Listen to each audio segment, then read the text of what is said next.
ನಮಸ್ಕಾರ, ನಾನು ಚೈತ್ರ ರಾಜ್. ಗುಲಾಮಿ ಮನಸ್ಥಿತಿಗೆ ಮುಕ್ತಿ, ಆತ್ಮನಿರ್ಭರ್ನ ಹೊಸ ಹೆಜ್ಜೆ. ಪ್ರಧಾನ ಸೇವೆಯ ಸಂಕಲ್ಪದ ಹಾದಿ ಇದು. ಆಳ್ವಿಕೆಯಲ್ಲ, ಜನಾಡಳಿತ. ಕರ್ತವ್ಯ ಪಥವಾಯಿತು ದೆಹಲಿಯ ರಾಜಪಥ. ಇದೇ ಈ ಹೊತ್ತಿನ ವಿಶೇಷ. ಮೋದಿ ಕರ್ತವ್ಯ ಪಥ. राजपथ के नाम से जानते थे, उसके नए नाम के साथ अनावरण होगा, उद्घाटन होगा और ये नाम दिया गया है कर्तव्य पथ. और ये विहंगम दृश्य जो ऊंचाई से हम देख रहे हैं, जैसे पक्षी की आंख से देखते हैं, बहुत ही आकर्षक इंडिया गेट और ये संसद भवन हमें यहाँ नजर आ रही है. ये नई संसद भवन बनेगी, उसके सामने कुछ और साथ ही नए भवन बनेंगे, उसमें विभिन्न मंत्रालयों के कार्यालय होंगे. तो कुल मिलाकर ये एक बहुत ही कॉम्पैक्ट हम कह सकते हैं क्षेत्र बनेगा और आकर्षक भी. In fact, the redevelopment project of the Central Vista, which is the nation's power corridor, envisages a new triangular parliament building, a common central secretariat, revamping the 3-kilometer Rajpath, which will soon be renamed to Kartavya Path, a new Prime Minister's residence and office and a new Vice President's enclave.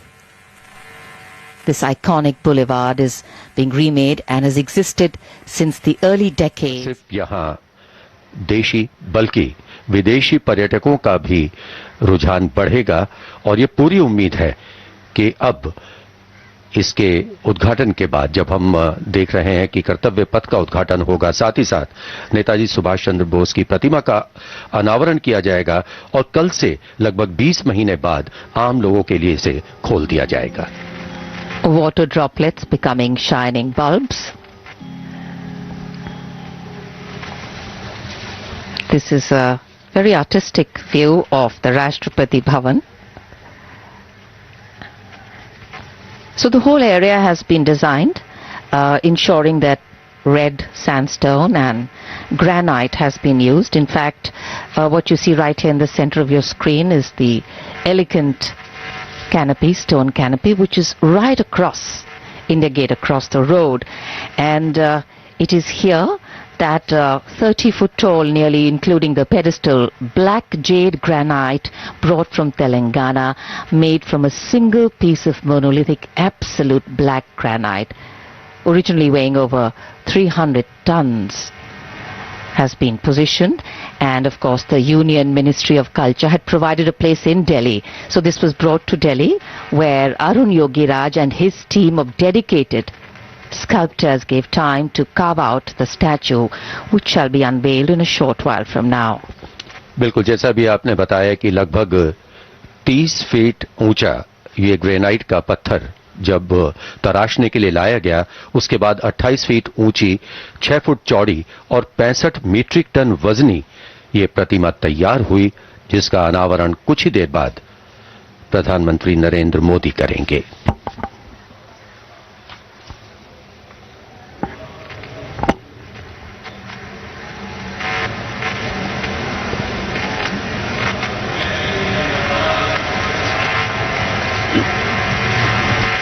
The complete venue full over here, and here we can see the arrival of the Prime Minister's carcade.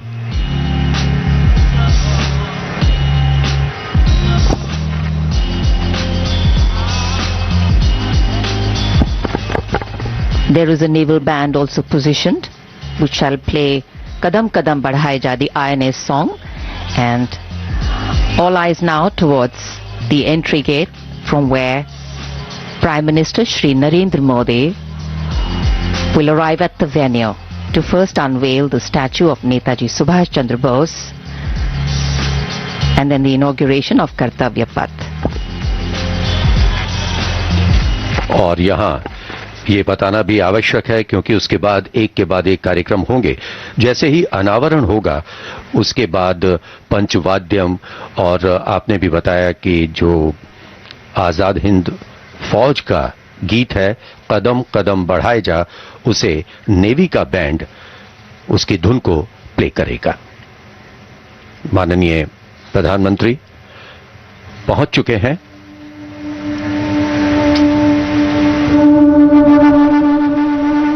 उनके स्वागत के लिए यहाँ अधिकारीगण, मंत्रीगण सभी उपस्थित।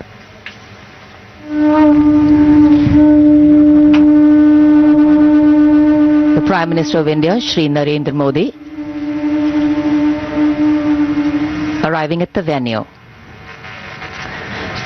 greeted by the Minister of State of Housing and Urban Affairs, Shri Kaushal Kishore, the Minister of State Culture, Shri Arjun Ram Meghwal, the Minister Housing and Urban Affairs, Shri Hardeep Singh Puri, the Minister of Culture, Shri G. Kishan Reddy, and the Minister of State Culture, Srimati Meenakshi Lekhi.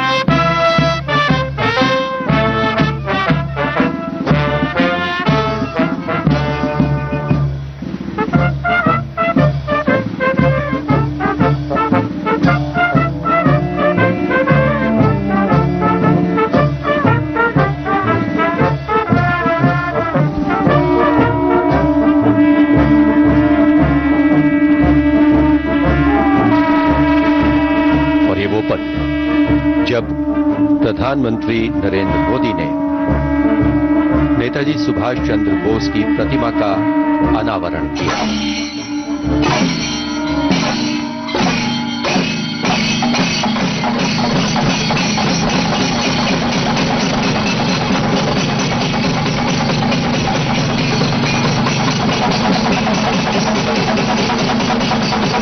Flowers of gratitude and remembrance.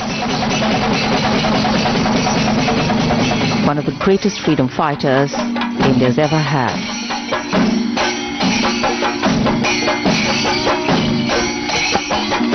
जब नेताजी सुभाष चंद्र बोस की विशाल प्रतिमा स्थापित किए जाने की घोषणा की गई थी, तब इस घोषणा का स्वागत करते हुए नेताजी की बेटी अनीता बोस पाप ने कहा था कि नेताजी भारतीयों के दिलों में रहते थे, रहते हैं और आगे भी रहेंगे।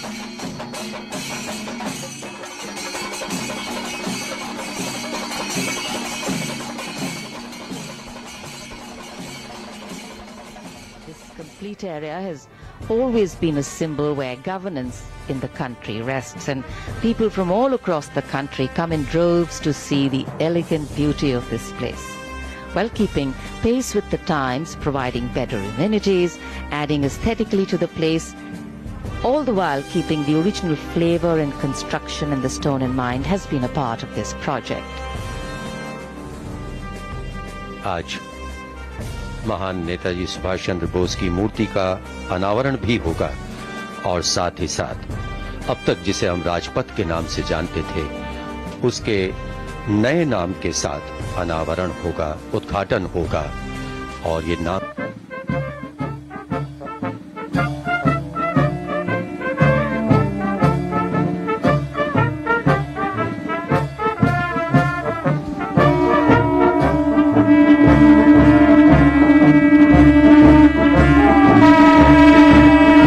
वो पल जब प्रधानमंत्री नरेंद्र मोदी ने नेताजी सुभाष चंद्र बोस की प्रतिमा का अनावरण किया।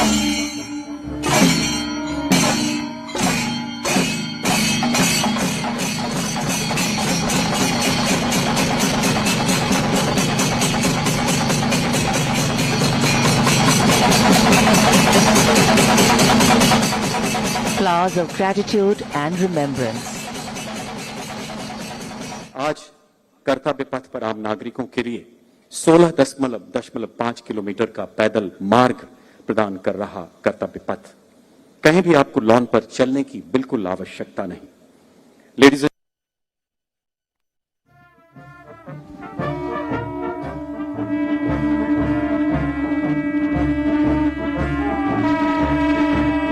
और ये वो पल जब प्रधानमंत्री नरेंद्र मोदी ने नेताजी सुभाष चंद्र बोस की प्रतिमा का अनावरण किया।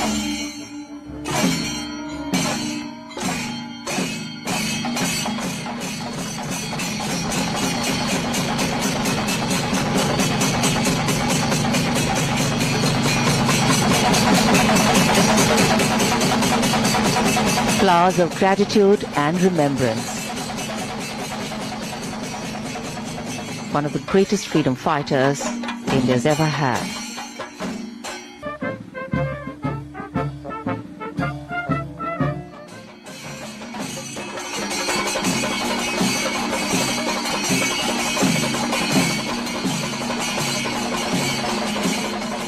सुभाष चंद्र बोस की विशाल प्रतिमा स्थापित किए जाने की घोषणा की गई थी। तब इस घोषणा का स्वागत करते हुए नेताजी की बेटी अनीता बोस पाक ने कहा था कि नेताजी भारतीयों के दिलों में रहते हैं और आगे भी रहेंगे।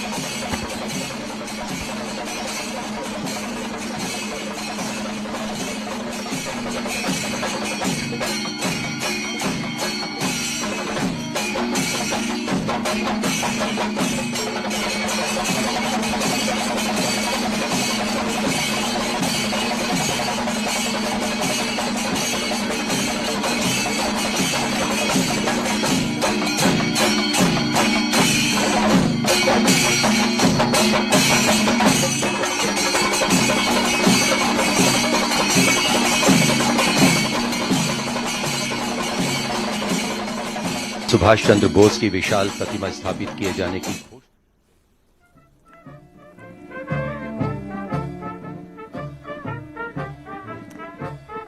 ಪ್ರಧಾನಿ ನರೇಂದ್ರ ಮೋದಿ ಇಂಡಿಯಾ ಗೇಟ್ ಬಳಿ ಇದೀಗ ನೇತಾಜಿ ಸುಭಾಷ್ ಚಂದ್ರ ಬೋಸ್ ಪ್ರತಿಮೆಯನ್ನ ಅನಾವರಣ ಮಾಡಿದ್ದಾರೆ. ಇಂಡಿಯಾ ಗೇಟ್ ಬಳಿ ಬಂದಂತಹ ಪ್ರಧಾನಿ ನರೇಂದ್ರ ಮೋದಿ ಅವರು ಸ್ವಾತಂತ್ರ್ಯ ಹೋರಾಟಗಾರ ನೇತಾಜಿ ಸುಭಾಷ್ ಚಂದ್ರ ಬೋಸ್ ಪ್ರತಿಮೆಯನ್ನ ಅನಾವರಣ ಮಾಡಿದ್ದಾರೆ. ಏಕಶಿಲೆಯ ಗ್ರಾನೈಟ್ ಕಲ್ಲಿನಿಂದ ಕೆತ್ತಲಾದಂತಹ ಪುತ್ಥಳಿಯನ್ನ ಇದೀಗ ಅನಾವರಣಗೊಳಿಸಿದ್ದಾರೆ. 65 ಮೆಟ್ರಿಕ್ ಟನ್ ತೂಕದ ನೇತಾಜಿ ಪ್ರತಿಮೆಯನ್ನ ಪ್ರಧಾನಿ ನರೇಂದ್ರ ಮೋದಿ ಅನಾವರಣಗೊಳಿಸಿದ್ದಾರೆ. ಈ ಪ್ರತಿಮೆಯನ್ನ 28 ಅಡಿ ಎತ್ತರದ ಏಕಶಿಲೆಯ ಗ್ರಾನೈಟ್ ಕಲ್ಲಿನಿಂದ ಕೆತ್ತಲಾಗಿದ್ದು ಸುಮಾರು 65 ಮೆಟ್ರಿಕ್ ಟನ್ ತೂಕವನ್ನ ಹೊಂದಿದೆ ಈ ಪುತ್ಥಳಿ. ಈಗ 28 ಅಡಿ ಎತ್ತರದ ಸುಭಾಷ್ ಚಂದ್ರ ಬೋಸ್ ಪುತ್ಥಳಿಯನ್ನ ಇಂಡಿಯಾ ಗೇಟ್ ಬಳಿ ಪ್ರಧಾನಿ ನರೇಂದ್ರ ಮೋದಿ ಅವರು ಅನಾವರಣಗೊಳಿಸಿದ್ದಾರೆ. ಇನ್ನೇನು ಕೆಲವೇ ಕ್ಷಣಗಳಲ್ಲಿ ಕರ್ತವ್ಯ ಪಥವನ್ನ ಕೂಡ ನರೇಂದ್ರ ಮೋದಿ ಉದ್ಘಾಟನೆ ಮಾಡಲಿದ್ದಾರೆ. ಪುನರ್ ಅಭಿವೃದ್ಧಿ ಮಾಡಲಾದಂತಹ ಈ ಸ್ಥಳಕ್ಕೆ ಈಗ ಕರ್ತವ್ಯ ಪಥ ಅಂತ ಹೆಸರಿಡಲಾಗುತ್ತೆ. ಇನ್ನೇನು ಕೆಲವೇ ಕ್ಷಣಗಳಲ್ಲಿ ಕರ್ತವ್ಯ ಪಥವನ್ನ ಕೂಡ ಪ್ರಧಾನಿ ನರೇಂದ್ರ ಮೋದಿ ಉದ್ಘಾಟನೆ ಮಾಡಲಿದ್ದಾರೆ. ಅದಕ್ಕೂ ಮುನ್ನ ಪ್ರಧಾನಿ ನರೇಂದ್ರ ಮೋದಿ ಅವರು ಇಂಡಿಯಾ ಗೇಟ್ ಬಳಿ ಇರುವಂತಹ ನೇತಾಜಿ ಸುಭಾಷ್ ಚಂದ್ರ ಬೋಸ್ ಪ್ರತಿಮೆಯನ್ನ ಅನಾವರಣ ಮಾಡಿದ್ದಾರೆ. ಸೆಂಟ್ರಲ್ ವಿಸ್ತಾ ಯೋಜನೆಯ ಮೊದಲ ಹಂತದ ಕಟ್ಟಡವನ್ನು ಉದ್ಘಾಟನೆ ಸಹ ಮಾಡಲಿದ್ದಾರೆ. ಸೆಂಟ್ರಲ್ ವಿಸ್ತಾ ಅವೆನ್ಯೂ ಕರ್ತವ್ಯ ಪಥ ಇದೀಗ ಸಿದ್ಧಗೊಂಡಿದೆ. ಕರ್ತವ್ಯ ಪಥವಾದ ಐತಿಹಾಸಿಕ ರಾಜಪಥ ಅಂದ್ರೆ ಈ ಹಿಂದೆ ಇದನ್ನ ರಾಜಪಥ ಅಂತ ಕರೆಯಲಾಗ್ತಾ ಇತ್ತು. ಇನ್ನು ಮುಂದೆ ಇದನ್ನ ಕರ್ತವ್ಯ ಪಥ ಅಂತ ಮರು ನಾಮಕರಣವನ್ನ ಮಾಡಲಾಗಿದೆ. ವಿಜಯ್ ಚೌಕ್ ಇಂಡಿಯಾ ಗೇಟ್ ವರೆಗೆ ಕರ್ತವ್ಯ ಪಥವನ್ನ ನಿರ್ಮಿಸಲಾಗಿದೆ.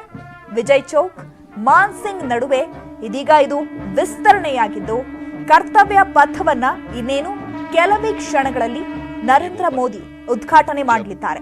प्रधानमंत्री नरेंद्र मोदी ने नेताजी सुभाष चंद्र बोस की प्रतिमा का अनावरण किया।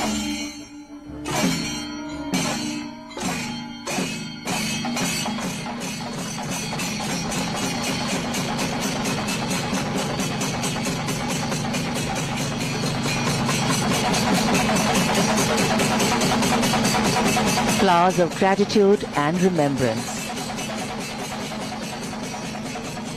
one of the greatest freedom fighters India's ever had.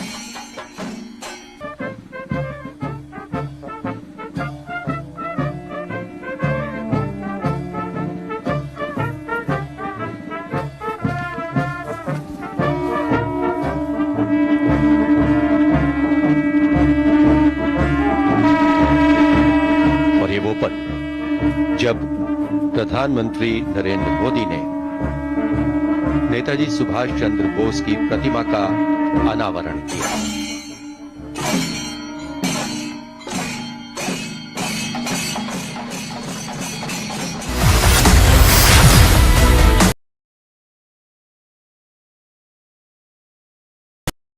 Silicon city ಬೆಂಗಳೂರಲ್ಲಿ ನಿನ್ನೆ ರಾತ್ರಿ ವರುಣ ಮತ್ತೆ ಆರ್ಭಟಿಸಿದ್ದಾನೆ. Corporation circle, Vidhana Soudha, Majestic, Anand Rao circle ಸೇರಿದಂತೆ ಹಲವೆಡೆ ಮಳೆಯಾಗಿದೆ. ಮತ್ತಿಕೆರೆಯಲ್ಲಿ ಧಾರಾಕಾರ ಮಳೆಗೆ ಬೃಹತ್ ಮರ ಧರೆಗೆ ಉರುಳಿದ್ದು 2 ಕಾರುಗಳು ಜಖಂ ಆಗಿವೆ. ಇನ್ನು ಮರ ಧರೆಗೆ ಉರುಳಿದ್ರಿಂದ ವಾಹನ ಸಂಚಾರ ಅಸ್ತವ್ಯಸ್ತವಾಗಿತ್ತು.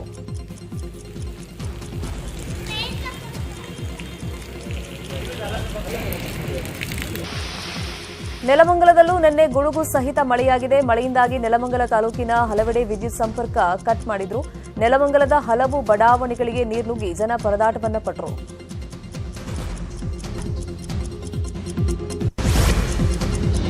ಸಿಲಿಕಾನ್ ಸಿಟಿ ಬೆಂಗಳೂರಲ್ಲಿ ವರುಣನ ಆರ್ಭಟಕ್ಕೆ ಜನಸಾಮಾನ್ಯರು ತತ್ತರಿಸಿ ಹೋಗ್ತಾ ಇದ್ದಾರೆ. ನಿನ್ನೆ ರಾತ್ರಿಯ ಮಳೆಗೆ ನಗರದ ಹಲವು ರಸ್ತೆಗಳಲ್ಲಿ ನೀರು ತುಂಬಿಕೊಂಡು ವಾಹನ ಸವಾರರು ಪರದಾಟವನ್ನ ಪಟ್ಟಿದ್ದಾರೆ. ನಿನ್ನೆ ಮಾತ್ರವಲ್ಲದೆ ಕಳೆದ 3-4 ದಿನಗಳಿಂದ ಸುರಿತಾ ಇರುವಂತಹ ಮಳೆಗೆ ಮಹಾನಗರ ಅಕ್ಷರಶಃ ನಲುಗಿ ಹೋಗಿದೆ. ಹಲವೆಡೆ ಮನೆಗಳು, ರಸ್ತೆಗಳು, ಬಸ್ ನಿಲ್ದಾಣಗಳು ಜಲಾವೃತವಾಗಿದ್ದು ಟ್ರಾಫಿಕ್ ಕಿರಿಕಿರಿಯಿಂದ ಜನರು ಹೈರಾಣಾಗಿದ್ದಾರೆ. ರಸ್ತೆ ತುಂಬೆಲ್ಲ ನೀರು ತುಂಬಿ ಹೊಳೆ ತರ ಆಗಿದೆ. ವಾಹನ ಸವಾರರ ಪಾಡು ಹೇಳತೀರದಾಗಿದೆ. ಸಿಲಿಕಾನ್ ಸಿಟಿಯಲ್ಲಿ ಈ ಬಾರಿ ದಾಖಲೆಯ ಪ್ರಮಾಣದಲ್ಲಿ ಮಳೆಯಾಗಿದೆ. ಬೊಮ್ಮನಹಳ್ಳಿ, ಬೆಂಗಳೂರು ಪಶ್ಚಿಮ ವಲಯದಲ್ಲಿ ಹೆಚ್ಚಿನ ಮಳೆಯಾಗಿದ್ದು ಪ್ರತಿ ವರ್ಷಕ್ಕಿಂತ ಈ ಬಾರಿ 2.5 ಪಟ್ಟು ಮಳೆ ಹೆಚ್ಚಾಗಿದೆ. 2017ರಲ್ಲಿ ಬೊಮ್ಮನಹಳ್ಳಿಯಲ್ಲಿ 846 ಮಿಲಿಮೀಟರ್ ಮಳೆಯಾಗಿದ್ದು ಈ ವರ್ಷ 703 ಮಿಲಿಮೀಟರ್ ಮಳೆಯಾಗಿದೆ. ಇನ್ನು ಬೆಂಗಳೂರಿನ ಮಳೆ ಅವಾಂತರದ ಬಗ್ಗೆ ಬಿಬಿಎಂಪಿ ಮುಖ್ಯ ಆಯುಕ್ತ ತುಷಾರ್ ಗಿರಿನಾಥ್ ಮಾತನಾಡಿದ್ದು, ರಾಜಕಾಲುವೆ ಒತ್ತುವರಿಗೆ ಯಾವುದೇ ನೋಟಿಸ್ ನೀಡುವ ಅವಶ್ಯಕತೆ ಇಲ್ಲ. ನೋಟಿಸ್ ನೀಡದೆ ರಾಜಕಾಲುವೆ ಮೇಲಿರುವಂತಹ ಕಟ್ಟಡ ತೆರವುಗೊಳಿಸುತ್ತೀವಿ ಅಂತ ಹೇಳಿದ್ದಾರೆ. ಫುಲ್ ಮಳೆಗಾಲದಲ್ಲಿ 725 mm ಆಗಿತ್ತು, ಈಗ 709 mm ಇದೆ. ಅದು ನಮ್ಮ ನಾರ್ಮಲ್ 300 ಆಡ್ಗೆ ಇಟ್ ಇಸ್ 2.7 ಟೈಮ್ಸ್ ಮೋರ್ ಇದೆ. 170% ಡಿಪಾರ್ಚರ್ ಇದೆ. ನಮ್ಮ ರಾಜಕಾಲುವೆಗೆ ಯಾವ ಥರದ್ದು ಒತ್ತುವರಿ ತೆಗೆಯಬೇಕಾದರೆ ನೋಟಿಸ್ ಕೊಡಲಿಕ್ಕೆ ಅವಶ್ಯಕತೆ ಇಲ್ಲ. ಹೀಗಾಗಿ ನಾವು ನೋಟಿಸ್ ಕೊಡ್ತಾನೂ ಇಲ್ಲ. ನಾನು ಬರೀ ನಮ್ಮ ಸರ್ವೆ ಡಿಪಾರ್ಟ್ಮೆಂಟಿಂದ ಲೆಕ್ಕ ಮಾಡಿಕೊಂಡು ಅಲ್ಲಿ ಎಲ್ಲಿ ಅವರು ಗೆರೆ ಹಾಕ್ತಾರೆ ಅಲ್ಲಿ ಹೊಡೆಲ. ಮಳೆ ಅಬ್ಬರಕ್ಕೆ ಬೆಂಗಳೂರಲ್ಲಿ ಜಲಪ್ರಳಯವೇ ಸೃಷ್ಟಿಯಾಗಿದೆ. ಹಿನ್ನೆಲೆಯಲ್ಲಿ ಸಿಎಂ ಬೊಮ್ಮಾಯಿ ನಿನ್ನೆ ಗೃಹ ಕಚೇರಿ ಕೃಷ್ಣಾದಲ್ಲಿ ಅಧಿಕಾರಿಗಳ ಜೊತೆ ಮಹತ್ವದ ಸಭೆಯನ್ನು ನಡೆಸಿದರು. ಸಭೆಯಲ್ಲಿ ಸಚಿವ V Somanna, R Ashok, Byrathi Basavaraj, BBMP commissioner ಹಾಗೂ ಬಿಬಿಎಂಪಿ ಅಧಿಕಾರಿಗಳು ಪಾಲ್ಗೊಂಡಿದ್ದರು. ಸಭೆ ಬಳಿಕ ಮಾತನಾಡಿದ ಸಿಎಂ ಬೊಮ್ಮಾಯಿ, ರಾಜ್ಯದ ಮೂಲ ಸೌಕರ್ಯಗಳಿಗೆ 600 ಕೋಟಿ ಹಣ ಬಿಡುಗಡೆ ಮಾಡೋದಕ್ಕೆ ತೀರ್ಮಾನ ಮಾಡಿದ್ದೀನಿ ಅಂತ ಹೇಳಿದ್ರು. ಬರೀ ಬೆಂಗಳೂರಿನ ಮೂಲಭೂತ ಸೌಕರ್ಯಗಳಿಗೆ 300 ಕೋಟಿ ಬಿಡುಗಡೆ ಮಾಡ್ತೀನಿ. ರಾಜ್ಯದಲ್ಲಿ ಈ ಹಿಂದೆ ಸುರಿದ ಮಳೆಯಿಂದ 11 ಕೋಟಿಗೂ ಹೆಚ್ಚು ಹಾನಿಯಾಗಿದ್ದು ಮಳೆ ಹಾನಿ ಪರಿಹಾರ ಕೋರಿ ಕೇಂದ್ರ ಸರ್ಕಾರಕ್ಕೆ ಮನವಿ ಸಲ್ಲಿಸಿದ್ದೀನಿ ಅಂತ ಸಿಎಂ ಹೇಳಿದ್ದಾರೆ. ಒಟ್ಟು ಬೆಂಗಳೂರು ಮತ್ತು ಇಡೀ ರಾಜ್ಯದಲ್ಲಿರುವಂಥ ಪ್ರವಾಹದ ನಿರ್ವಹಣೆಗೆ, ವಿಶೇಷವಾಗಿ ಇನ್ಫ್ರಾಸ್ಟ್ರಕ್ಚರ್ಗೆ, ರೋಡ್ ಇರ್ಬೋದು, ಬ್ರಿಡ್ಜ್ ಇರ್ಬೋದು, ಕಲ್ವರ್ಟ್ ಇರ್ಬೋದು, ಟ್ರಾನ್ಸ್ಫಾರ್ಮರ್ ಇರ್ಬೋದು, ಪೋಲ್ಸ್ ಇರ್ಬೋದು, ಶಾಲಾ ಕಟ್ಟಡದ ರಿಪೇರಿ ಇರ್ಬೋದು, ಈ ಎಲ್ಲದಕ್ಕೂ ಒಟ್ಟು 600 ಕೋಟಿ ರೂಪಾಯಿಯನ್ನು ಬಿಡುಗಡೆ ಮಾಡಬೇಕನ್ನುವಂಥ ತೀರ್ಮಾನವನ್ನು ರಾಜ್ಯ ಸರ್ಕಾರದ ಬೊಕ್ಕಸ. ಅದರಲ್ಲಿ ಬೆಂಗಳೂರಿಗೆ ಸುಮಾರು 300 ಕೋಟಿ ರೂಪಾಯಿಯನ್ನು ನಾನು ಬಿಡುಗಡೆ ಮಾಡಬೇಕನ್ನುವಂಥ ತೀರ್ಮಾನವನ್ನು ನಾನು ಮಾಡಿದ್ದೆ. ಬೆಂಗಳೂರಲ್ಲಿ ಕಳೆದ 3-4 ದಿನಗಳಿಂದ ಸುರಿತಾ ಇರುವಂತಹ ಧಾರಾಕಾರ ಮಳೆಗೆ ನಗರದಲ್ಲಿ ಅಲ್ಲೋಲ ಕಲ್ಲೋಲ ಸೃಷ್ಟಿಯಾಗಿದೆ. ಮಳೆ ನಿಂತರೂ ಹಲವು ಕಡೆಗಳಲ್ಲಿ ನದಿಯಂತೆ ನೀರು ಹರಿತಾ ಇರುವಂತಹ ದೃಶ್ಯ ಕಂಡುಬಂತು. ಇನ್ನು ರೈನ್ಬೋ ಲೇಔಟ್ನಲ್ಲಿ 350ಕ್ಕೂ ಹೆಚ್ಚು ಮನೆಗಳಿಗೆ ನೀರು ನುಗ್ಗಿದ್ದು ಜನಜೀವನ ಸಂಪೂರ್ಣವಾಗಿ ಅಸ್ತವ್ಯಸ್ತವಾಗಿದೆ. ಇನ್ನು ರೈನ್ಬೋ ಡ್ರೈವ್ನಲ್ಲಿ ಮನೆಯಲ್ಲಿ ಸಿಲುಕಿದ್ದವರಿಗೆ ಬೋಟ್ ಹಾಗೂ ಟ್ರ್ಯಾಕ್ಟರ್ ಮೂಲಕ ತೆರಳಿ ಸ್ಥಳೀಯರು ಆಹಾರ ವಿತರಿಸಿದರು.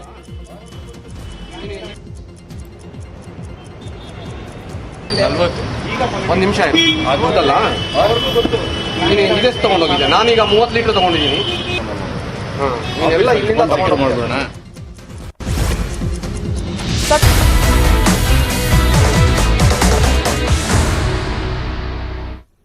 Welcome back. ಇದೀಗ ಇಂಡಿಯಾ ಗೇಟ್ ಬಳಿ ಪ್ರಧಾನಿ ನರೇಂದ್ರ ಮೋದಿ ಅವರು ಸುಭಾಷ್ ಚಂದ್ರ ಬೋಸ್ ಪ್ರತಿಮೆಯನ್ನ ಅನಾವರಣ ಮಾಡಿದ್ದಾರೆ. ಸ್ವಾತಂತ್ರ್ಯ ಹೋರಾಟಗಾರರಾಗಿರುವಂತಹ ನೇತಾಜಿ ಸುಭಾಷ್ ಚಂದ್ರ ಬೋಸ್ ಅವರ ಪ್ರತಿಮೆಯನ್ನ ಅನಾವರಣಗೊಳಿಸಿದ್ದಾರೆ. ದೆಹಲಿಯ ಅತ್ಯಂತ ಜನಪ್ರಿಯ ಸಾರ್ವಜನಿಕ ಸ್ಥಳಗಳಲ್ಲಿ ಒಂದಾಗಿರುವಂತಹ ರಾಜಪಥವು ಇಂದು ಕರ್ತವ್ಯ ಪಥ ಅಂತ ಮರು ನಾಮಕರಣವನ್ನ ಮಾಡಲಾಗುತ್ತೆ. ಈಗ ರಾಷ್ಟ್ರಪತಿ ಭವನದಿಂದ ಇಂಡಿಯಾ ಗೇಟ್ ವರೆಗೆ ಹೊಸದಾಗಿ ಕರ್ತವ್ಯ ಪಥ ನಾಮಕರಣಗೊಳ್ಳಲಿದೆ.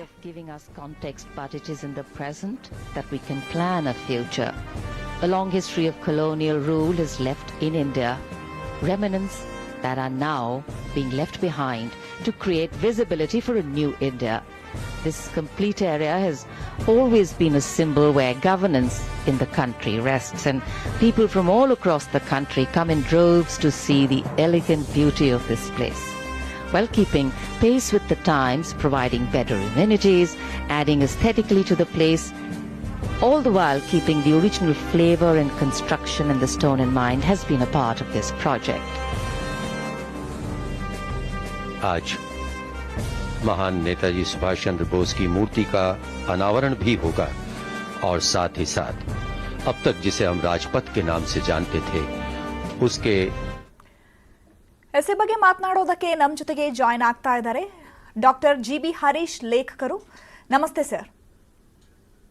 ನಮಸ್ಕಾರ ಸರ್. ಇದೀಗ ದೆಹಲಿಯಲ್ಲಿ ರಾಜಪಥ ಇದೀಗ ಇವತ್ತು ಕರ್ತವ್ಯ ಪಥ ಅಂತ ಮರು ನಾಮಕರಣಗೊಳ್ಳಲಾಗ್ತಾ ಇದೆ. ಪ್ರಧಾನಿ ಮೋದಿ ಅವರ ಒಂದು ಕನಸಿನ ಪ್ರಾಜೆಕ್ಟ್ ಇವತ್ತು ಈಡೇರ್ತಾ ಇದೆ ಅಂತಾನೆ ಹೇಳಬಹುದು. ಇದ್ರ ಬಗ್ಗೆ ಏನ್ ಹೇಳ್ತೀರಾ? ಒಂದ್ ಪಾಯಿಂಟ್ ಏನಂದ್ರೆ, ಇದು ಪ್ರಧಾನಿ ಮೋದಿ ಅವರು ದೇಶದಲ್ಲಿ ಇರುವಂತ ದೇಶಭಕ್ತರು ಮತ್ತು ಆರ್ಮಿಯವರು ಮತ್ತು ಇಂಡಿಯನ್ ನ್ಯಾಷನಲ್ ಆರ್ಮಿನಲ್ಲಿ ನೇತಾಜಿ ಅವ್ರ ಜೊತೆ ಕೆಲಸ ಮಾಡಿದವರ ಒಂದು ಆಶಯಕ್ಕೆ ಧ್ವನಿಯಾಗಿದ್ದಾರೆ. ಯಾತಕ್ಕೆ ಅಂದ್ರೆ, ಸ್ವಾತಂತ್ರ್ಯ ಬಂದ ನಂತರದಲ್ಲಿ 60ರ ದಶಕದವರೆಗೂ ಅಲ್ಲಿ ಇಂಗ್ಲೆಂಡಿನ ರಾಜನ ಒಂದು ಪ್ರತಿಮೆ ಇತ್ತು. ಅದನ್ನ INA ಮಾಜಿ ಸೈನಿಕರು ನುಗ್ಗಿ ಒದ್ದು ಬೀಳಿಸಿ ಹೊಡೆದಾಕಿದ್ರು. ಆ ಜಾಗ ಅನೇಕ ವರ್ಷಗಳು ಖಾಲಿ ಇತ್ತು. ಮುಂದೆ ಅನೇಕ ಗಾಂಧಿವಾದಿಗಳು ಗಾಂಧೀಜಿಯವರ ಪ್ರತಿಮೆಯನ್ನ ಅಲ್ಲಿ ಇಡಬೇಕು ಅಂತ ಕೂಡ ಪ್ರಯತ್ನ ಮಾಡಿದ್ರು. ಅದು ಸಫಲ ಆಗಿರ್ಲಿಲ್ಲ. ಈಗ ಬಹಳ ಸರಿಯಾಗಿ ನೇತಾಜಿಯವರ 125ನೇ ವರ್ಷದ ಈ ಆಚರಣೆ ನಡೆಯುವಾಗ ಸೆಪ್ಟೆಂಬರ್ 8ರಂದು ಮೋದಿ ಅವರು ಅದನ್ನ ದೇಶಕ್ಕೆ ಅವರು ಹೇಳಿದಂತ ಹೇಗೆ ಮಾತು ಕೊಟ್ಟಿದ್ರು, ಕೊಟ್ಟ ಮಾತಿನಂತೆ ಹಾಲೋಗ್ರಾಮ್ ಅನ್ನ ತೆಗೆದು ಆ ಜಾಗದಲ್ಲಿ ಇವತ್ತು ಪ್ರತಿಮೆಯನ್ನ ಇಟ್ಟಿದ್ದಾರೆ. ಇದು ತುಂಬಾ ಒಂದು ಹೆಮ್ಮೆಯ ಇದು. ಯಾಕೆಂದ್ರೆ ಆಜಾದಿಯ ಸ್ವಾತಂತ್ರ್ಯದ 75ನೇ ವರ್ಷದ ಈ ಶುಭ ಸಂದರ್ಭದಲ್ಲಿ ನಮಗೆ ಸ್ವಾತಂತ್ರ್ಯ ಅನೇಕರು ಹೋರಾಟ ಮಾಡಿದ್ದಾರೆ. ಝಾನ್ಸಿ ರಾಣಿ ಲಕ್ಷ್ಮೀಬಾಯಿಯಿಂದ ಹಿಡಿದು ಅಹಿಂಸಾವಾದಿಗಳು, ಕ್ರಾಂತಿಕಾರಿಗಳು ಎಲ್ಲರೂ ಮಾಡಿದ್ದಾರೆ. ಆದ್ರೆ ನೇತಾಜಿಯವರು ಮತ್ತು ಅವರ ಇಂಡಿಯನ್ ನ್ಯಾಷನಲ್ ಆರ್ಮಿ ಬಂದಿಲ್ಲ ಅಂತಿದ್ರೆ ನಮಗೆ ಖಂಡಿತ ಸ್ವಾತಂತ್ರ್ಯ ಸಿಗ್ತಾ ಇರಲಿಲ್ಲ. ಇದ್ರ ಬಗ್ಗೆ ಇತ್ತೀಚೆಗೆ ಕಪಿಲ್ ಕಪೂರ್ ಅಂತ ದೊಡ್ಡ ಇತಿಹಾಸಕಾರರು, ಅವರು ಕೂಡ ಒಂದು ದೊಡ್ಡ ರಿಸರ್ಚ್ ನ ಬರೆದಿದ್ದಾರೆ. ನಮ್ಮ ಜನಗಳಿಗೆ ಇದುವರೆಗೂ ನೇತಾಜಿಯವರಿಂದನೇ, ನೇತಾಜಿಯವರ ಇಂಡಿಯನ್ ನ್ಯಾಷನಲ್ ಆರ್ಮಿ ಮಾಡಿದ ಪ್ರಭಾವದಿಂದ ಏನಾಯ್ತು, ಅವರು ಯುದ್ಧದಲ್ಲಿ ಸ್ವಲ್ಪ ಮಾತ್ರ ಯಶಸ್ಸನ್ನ ಗಳಿಸಿದ್ರು. ಅವ್ರೇನ್ ತುಂಬಾ ಗೆಲ್ಲಕ್ಕಾಗ್ಲಿಲ್ಲ. ಅಷ್ಟೊತ್ತಿಗೆ ಸೆಕೆಂಡ್ ವರ್ಲ್ಡ್ ವಾರ್ ಅಲ್ಲಿ ಜಪಾನ್ ಸೋಲ್ತು. ಹಿರೋಶಿಮಾ ನಾಗಾಸಾಕಿ ಮೇಲೆ ಬಾಂಬ್ ಹಾಕಿದ್ದೆಲ್ಲ ಗೊತ್ತಿರುತ್ತೆ ನಿಮ್ಗೆ. ಆದ್ರೆ ಇಂಡಿಯನ್ ಮಿಲಿಟರಿ ಯಾವುದು ಬ್ರಿಟಿಷ್ನವರ ಅಡಿಯಲ್ಲಿತ್ತು, ದೆಹಲಿ, ಮುಂಬೈ, ಕಲ್ಕತ್ತಾ ಅಂತ ಕಡೆ, ಅವರಲ್ಲಿ ಒಂದು ಹೊಸ ರಕ್ತ ಸಂಚಾರ ಆಯ್ತು, ಒಳ್ಳೆ ಒಂದು ವಿದ್ಯುತ್ ಸಂಚಾರ ಆಯ್ತು. ಅವರೆಲ್ಲ ನೇತಾಜಿ ಫೋಟೋ ಇಟ್ಕೊಳಕ್ ಶುರು ಮಾಡ್ಬಿಟ್ರು.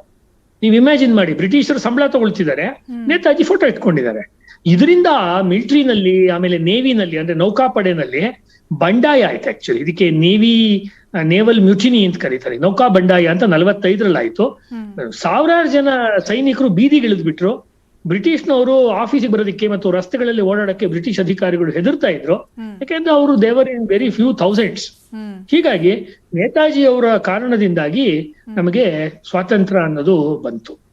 ಅದರ ನೆನಪಿಗೆ ಇವತ್ತು ಇವರ ಪ್ರತಿಮೆಯನ್ನ, ನೇತಾಜಿ ಸುಭಾಷ್ ಚಂದ್ರ ಬೋಸರ ಒಂದು ಪ್ರತಿಮೆಯನ್ನ, ಕಲ್ಲಿನ ಪ್ರತಿಮೆಯನ್ನ ಇವತ್ತು ನಿರ್ಮಾಣ ಮಾಡಿ, ತುಂಬಾ ಸುಂದರವಾಗಿರುವಂತಹ ಪ್ರತಿಮೆ. ನಾನು ಕೂಡ ಬೆಳಗ್ಗೆ ಫೇಸ್ಬುಕ್ ನಲ್ಲಿ, ಟ್ವಿಟರ್ ನಲ್ಲಿ ನೋಡ್ತಾ ಇದ್ದೆ ಅದನ್ನ ದೇಶಕ್ಕೆ ಅರ್ಪಣೆ ಮಾಡಿರುವಂತದ್ದು ತುಂಬಾ ಹೊಸ್ತು, ಒಳ್ಳೇದು. ಇನ್ನೊಂದು ಮಾತು ನಾನು ಸೇರ್ಸಕ್ ಇಷ್ಟಪಡ್ತೀನಿ. ನಿಧಾನಕ್ ನಾವು ಇಂಡಿಯಾದಿಂದ ಭಾರತದ ಕಡೆಗೆ ಚಲಿಸ್ತಾ ಇದ್ವಿ. ಸರ್, ಮತ್ತೊಂದ್ ಕಡೆ ಈಗ ಬರೀ ಕೇವಲ ಹೆಸರಿನ ಬದಲಾವಣೆ ಅಂತ ಅನ್ಕೋಬೇಕಾ, ಅಥವಾ ಮನಸ್ಥಿತಿಯ ಬದಲಾವಣೆ ಅಥವಾ ಪರಿಸ್ಥಿತಿಯ ಬದಲಾವಣೆ ಅಂತ ಅನ್ಕೋಬೇಕಾ ಇದನ್ನ ನಾವು? ನೋಡಿ, ಹೆಸರಿನ ಬದಲಾವಣೆ ಅಂದ್ರೆ ಏನಾಗತ್ತೆ ಅಂದ್ರೆ ಬ್ರಿಟಿಷ್ನವ್ರು ಇಟ್ಟಿರೋ ಪ್ರತಿಯೊಂದನ್ನು ಬದಲಾಯಿಸಬೇಕು ಅನ್ನೋದಲ್ಲ. ಆದ್ರೆ ಯಾವುದು ನಮಗೆ ಅವಮಾನ ಅಂತ ಅನ್ಸುತ್ತೆ, ಅಂದ್ರೆ ಬ್ರಿಟಿಷರು ಹೋಗಿ ನಮ್ದೇ ಬಾಬಾ ಸಾಹೇಬ್ ಅಂಬೇಡ್ಕರ್ ನೇತೃತ್ವದಲ್ಲಿ ಸಂವಿಧಾನ ಬಂದಿದೆ, ನಮ್ದೇ ಆಗಿರುವಂತ ಪೊಲೀಸ್ ವ್ಯವಸ್ಥೆ, ಶಿಕ್ಷಣ ವ್ಯವಸ್ಥೆ ಏನೇ ಇರ್ಲಿ, ಅದ್ರಲ್ಲೆಲ್ಲ ಅನೇಕ ಕೊರತೆಗಳಿದೆ, ನಮಗೆ ಗೊತ್ತು. ನೀವೆಲ್ಲ ಅದನ್ನ ಅವಾಗ ಹೈಲೈಟ್ ಮಾಡ್ತೀರಾ ಮಾಧ್ಯಮದವರು. ಆದ್ರೆ ಅದು ನಮ್ದು ಸ್ವರಾಜ್ಯ ಅಂದಾಗ ಸ್ವ ಅಂತ ಬರುತ್ತೆ. ಅಂದ್ರೆ ನಮ್ಮ ಐಡೆಂಟಿಟಿ ಅನ್ನುವಾಗ ಆ ಜಾಗ ಖಾಲಿ ಇಡೋದಿದೆಯಲ್ಲ, ಅಂದ್ರೆ ಕಿಂಗ್ ಎಡ್ವರ್ಡ್ ನ ಪ್ರತಿಮೆಯನ್ನು ಕಿತ್ತಾಕಿದ್ದು ಎಷ್ಟು ಸರಿನೋ ಆ ಜಾಗ ಖಾಲಿ ಬಿಡಬಾರ್ದಾಗಿತ್ತು. ಮತ್ತು ಆ ಜಾಗದಲ್ಲಿ ಈಗ ಅನೇಕರು 4-5 ತಿಂಗಳಿಂದ ಬೇರೆ ಬೇರೆಯವ್ರ ಹೆಸರುಗಳನ್ನ ತಂದ್ರು, ಆಮೇಲೆ ಎಲ್ಲರ ಹೆಸರುಗಳನ್ನು ಇಡಿ, ಎಲ್ಲರ ಫೋಟೋಗಳು ಅಥವಾ ಸ್ಟ್ಯಾಚ್ಯೂಗಳನ್ನು ಇಡಿ ಅಂತೆಲ್ಲ ಮಾಡಿದ್ರು. ಅದೆಲ್ಲ ಕೂಡ ಒಂದ್ ರೀತಿ ದಿಕ್ ತಪ್ಪಿಸುವಂತ ಪ್ರಯತ್ನಗಳು. ನಾನು ಹೇಳದ್ನಲ್ಲ, ನೇತಾಜಿ ಅವರು ಇಲ್ಲ ಅಂದಿದ್ರೆ ಒಂದು ಫೈನಲ್ ಬ್ಲೋ ಅಂತ ಇರುತ್ತೆ. ಈ ಒಂದು ಮ್ಯಾಚ್ ಗೆಲ್ಲುವಾಗ ನಿಮ್ಗೆ ಯಾರೋ ಒಬ್ರು ಕೊನೆಯಲ್ಲಿ ಬಹಳ ನಿರ್ಣಾಯಕವಾಗಿ ಆ ಪಂದ್ಯದಲ್ಲಿ ಆಟ ಆಡ್ತಾರೆ. ಆ ರೀತಿಯ ಒಂದು ಪ್ಲೇನ ಅಂದ್ರೆ ಆ ರೀತಿ ಒಂದು ಹೊಡೆತವನ್ನ ಬ್ರಿಟಿಷ್ನವರಿಗೆ ಅವರು ಕೊಟ್ರು. ಹೀಗಾಗಿ ನಿಮ್ಗೊಂದು ಮಾತು ಹೇಳ್ತೀನಿ, ಚರ್ಚಿಲ್, ಬ್ರಿಟನ್ನಿನ ಪ್ರಧಾನಮಂತ್ರಿ ಚರ್ಚಿಲ್ ನೇತಾಜಿ ಅವ್ರನ್ನ ಶೂಟ್ ಎಟ್ ಸೈಟ್ ಆರ್ಡರ್ ಹೇಳಿದ್ದ ಅವನು. ಇದೆಲ್ಲ ಸೀಕ್ರೆಟ್ ರೆಕಾರ್ಡ್ಸ್ ಅಲ್ಲಿ ಬಂದಿದೆ ಇವತ್ತು, ಇದು ಅನೇಕ ಗ್ರಂಥಗಳಲ್ಲಿದೆ. ಅದನ್ನ ನಾವೆಲ್ಲೂ ಹೈಲೈಟ್ ಮಾಡ್ತಾ ಇಲ್ಲ ಇವತ್ತಿಗೂ ಕೂಡ. ಅಂದ್ರೆ ಅಷ್ಟು ಅವ್ರ ಬಗ್ಗೆ ಭಯ ಇತ್ತು. ಮತ್ತು ಇನ್ನೊಂದು ಹೇಳ್ತೀನಿ, ಇವತ್ ನಾವ್ ಏನು ಪ್ಲಾನಿಂಗ್ ಕಮಿಷನ್ ಅಂತ ಆಯ್ತು, ಆಮೇಲೆ ಈಗ ನೀತಿ ಆಯೋಗ ಅಂತ ಮೋದಿ ಅವ್ರ ಸರ್ಕಾರ ಬಂದ್ಮೇಲೆ ಬದಲಾಗಿದೆ. ಆ ಪ್ಲಾನಿಂಗ್ ಕಮಿಷನ್ ಇಂದ ಮೂಲ ಡಾಕ್ಯುಮೆಂಟ್ ಮಾಡಿದವರೇ ನೇತಾಜಿ ಅವರು. ಇದು ತುಂಬಾ ಜನಕ್ಕೆ ಗೊತ್ತಿಲ್ಲ ಈ ವಿಷಯಗಳು. ಅಂದ್ರೆ 1945ನೇ ಇಸ್ವಿನಲ್ಲಿ ಅವರು ವಿದೇಶದಲ್ಲಿ ಒಂದು ಹಂಗಾಮಿ ಸರ್ಕಾರವನ್ನ ಘೋಷಣೆ ಮಾಡಿ ಅದರೊಳಗಡೆ ಎಜುಕೇಶನ್ ಡಿಪಾರ್ಟ್ಮೆಂಟು, ಫೈನಾನ್ಸು ಅಂದ್ರೆ ಆರ್ಥಿಕವಾದಂತಹ ಹಣಕಾಸಿನ ವಿಭಾಗ, ಇನ್ನು ಬೇರೆ ಬೇರೆ ಎಲ್ಲ ಮಾಡಿದ್ರು. ಮತ್ತು ಬಹಳ ಮುಖ್ಯವಾಗಿ ಪ್ರಪಂಚದಲ್ಲಿ ರಷ್ಯಾ ಒಂದು ಬಿಟ್ರೆ ಬೇರೆ ಯಾವ ದೇಶದಲ್ಲೂ ತನ್ನ ಸೈನ್ಯದಲ್ಲಿ ಮಹಿಳೆಯರಿಗೆ ಅವಕಾಶ ಇರಲಿಲ್ಲ. ಮಹಿಳೆಯರಿಗೆ ಇಡೀ ಏಷ್ಯಾದಲ್ಲಿ ರಷ್ಯಾ ಒಂದು ಬಿಟ್ರೆ ಮೊದಲನೇ ಬಾರಿಗೆ ಅವಕಾಶವನ್ನ ಕೊಟ್ಟು ಒಂದು ಝಾನ್ಸಿ ರಾಣಿ ರೆಜಿಮೆಂಟ್ ಅಂತ ಮಾಡಿದ್ದೆ ನೇತಾಜಿ ಅವರು. ಇವತ್ತಿಗೂ ನಾವು ಇಂಡಿಯನ್ ಆರ್ಮಿನಲ್ಲಿ, ನೇವಿನಲ್ಲಿ ಮಹಿಳೆಯರನ್ನ ಸೇರಿಸ್ಕೊಳ್ಳೋದ್ರ ಬಗ್ಗೆ, ಅವ್ರಿಗೆ ಉನ್ನತವಾದಂತ ಪದವಿಗಳನ್ನ ಕೊಡೋದ್ರ ಬಗ್ಗೆ ಚರ್ಚೆಗಳು ನಡೀತಿದೆ. ಸಾಕಷ್ಟು ಪಾಸಿಟಿವ್ ಡೆವಲಪ್ಮೆಂಟ್ ಆಗಿದೆ, ಇಲ್ಲ ಅಂತ ನಾನು ಹೇಳಲ್ಲ. ಆದ್ರೆ ಅದನ್ನ ಆಗ್ಲೇನೆ 45ರಲ್ಲಿ ಅಂದ್ರೆ ಸುಮಾರು ಒಂದು 70-80 ವರ್ಷ ಹಿಂದೆ ಪ್ರಾಕ್ಟಿಕಲಿ ಮಾಡಿ ತೋರಿಸಿದ್ರು. ಆಮೇಲೆ ಇನ್ನೊಂದು, ನೇತಾಜಿ ಅವರು ಮಾಡಿದಂತ ಈ ಹಂಗಾಮಿ ಸರ್ಕಾರವನ್ನ 11 ದೇಶಗಳು ಒಪ್ಕೊಂಡು, ಬಹಳ ಇಂಪಾರ್ಟೆಂಟ್. ಅಂದ್ರೆ ಎಷ್ಟು ದೊಡ್ಡ ರಾಜತಾಂತ್ರಿಕರು ಅವರು ಅಂತ ಗೊತ್ತಾಗತ್ತೆ. ರಷ್ಯಾ, ಇಟಲಿ, ಫ್ರೆಂಚ್ ಎಲ್ಲ ಸೇರಿದಂತೆ 11 ದೇಶಗಳು ಒಪ್ಕೊಂಡು ಅನ್ನೋದು ಬಹಳ ಭಾರಿ ದೊಡ್ಡ ಸಂಗತಿ ಆಕ್ಚುಲಿ ಅದು. ಹೀಗಾಗಿ ಇದು ಕೇವಲ ಹೆಸರಿನ ಬದಲಾವಣೆ ಅಲ್ಲ, ಇದು ನಮ್ಮ ದೇಶ ಹೇಳಿದ್ನಲ್ಲ, ನಮ್ಮ ದೇಶ ಬದಲಾಗ್ತಾ ಇದೆ. We are moving towards good. ಅಂದ್ರೆ ಮೊದಲಿನ ಪರಿಸ್ಥಿತಿಗಿಂತ ಈ ಕೆಲವೇ ನಾಯಕರು ಅಥವಾ ನಾಯಕಿಯರ ಹೆಸರುಗಳನ್ನ ಎಲ್ಲಾ ಜಾಗಗಳಿಗೂ ಇಡೋದು, ಎಲ್ಲಾ ಸ್ಟೇಡಿಯಂಗಳು, ಎಲ್ಲಾ ಏರ್ಪೋರ್ಟ್ಗಳು, ಎಲ್ಲಾ ವಿಶ್ವವಿದ್ಯಾಲಯಗಳು ಪ್ರತಿಯೊಂದಕ್ಕೂ ಇಡೋದಿತ್ತಲ್ಲ, ಅದಂತಹ ಒಳ್ಳೆ ಪ್ರಜಾಪ್ರಭುತ್ವದ ಒಂದು ಮಾದರಿ ಕೂಡ ಅಲ್ಲ ಅದು ಆಕ್ಚುಲಿ. ಸೊ ಅದನ್ನ ತೆಗೆದು ನೇತಾಜಿ ಅವ್ರದನ್ನ ದೆಹಲಿಯಲ್ಲಿ ಇಟ್ಟಿರೋದು. ಮತ್ತು ಕರ್ತವ್ಯ ಪಥ ಅಂತ ಇಟ್ಟಿರೋದು ಏನಂದ್ರೆ, ನಾವು ನಮ್ಮ ದೇಶವನ್ನ ಬರೋ 25 ವರ್ಷಗಳ ಕಾಲ ದುಡಿದು ಒಂದು ಒಳ್ಳೆ ಸಮರ್ಥ, ಇನ್ನಷ್ಟು ಆತ್ಮನಿರ್ಭರ ದೇಶ ಅಥವಾ ಇನ್ನಷ್ಟು ನಿಮ್ಮನ್ನ ಮತ್ತೆ ಸಂಪರ್ಕ ಮಾಡ್ತೀನಿ. धारणा हमें बिना किसी भेदभाव के राष्ट्र, समाज, परिवार और सभी लोगों के प्रति अपने कर्तव्यों को पूरा करने के लिए प्रेरित करती है.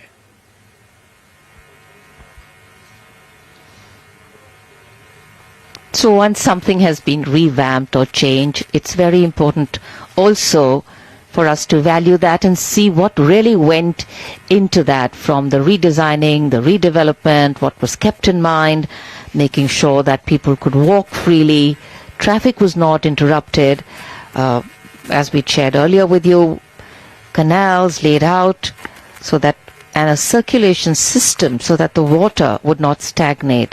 There would be no water logging. Stormwater drains have been put in to prevent water logging of the lawns also. And of course there are power cables, the complete sanitary system, public conveniences, vending kiosks. There is a separate area where there will be vending plazas where vendors including the famous India Gate ice cream sellers will be operating. Earlier these were spread all across, but now they will be in a particular location, so people can safely park their cars in the ample parking space, and then children can go around safely in the lawns and enjoy their ice creams over there. I think for many of us who've lived in Delhi for some time, ice cream at India Gate has been like a pilgrimage we've done so often. और साथ ही यहाँ एक रवायत रही कि लोग morning walk और evening walk के लिए भी यहाँ आते रहे और लॉन्स में वो अक्सर समय गुजारते थे। जैसा भी आपने भी बताया, सीपीडब्ल्यूडी ने यहाँ 5 वेंडिंग जोन बनाए हैं। हर जोन में 40 वेंडर होंगे। हालांकि गार्डन जोन में इन्हें अपना सामान बेचने की अनुमति नहीं होगी, ताकि साफ सफाई रखी जा सके। और यहाँ कई कूड़ेदान भी बनाए गए हैं, पत्थर के बनाए गए हैं।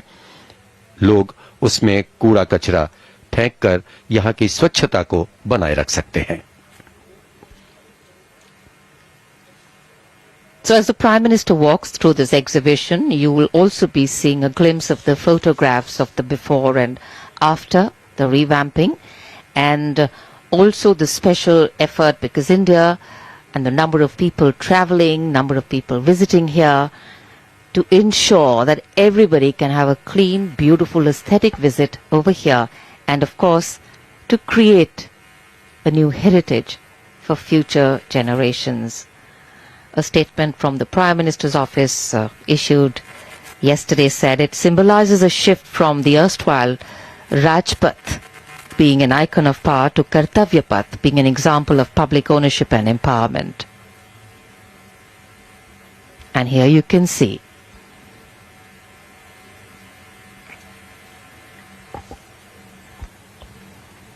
the beautifully glowing Rashtrapati Bhavan, the residence of the President of India,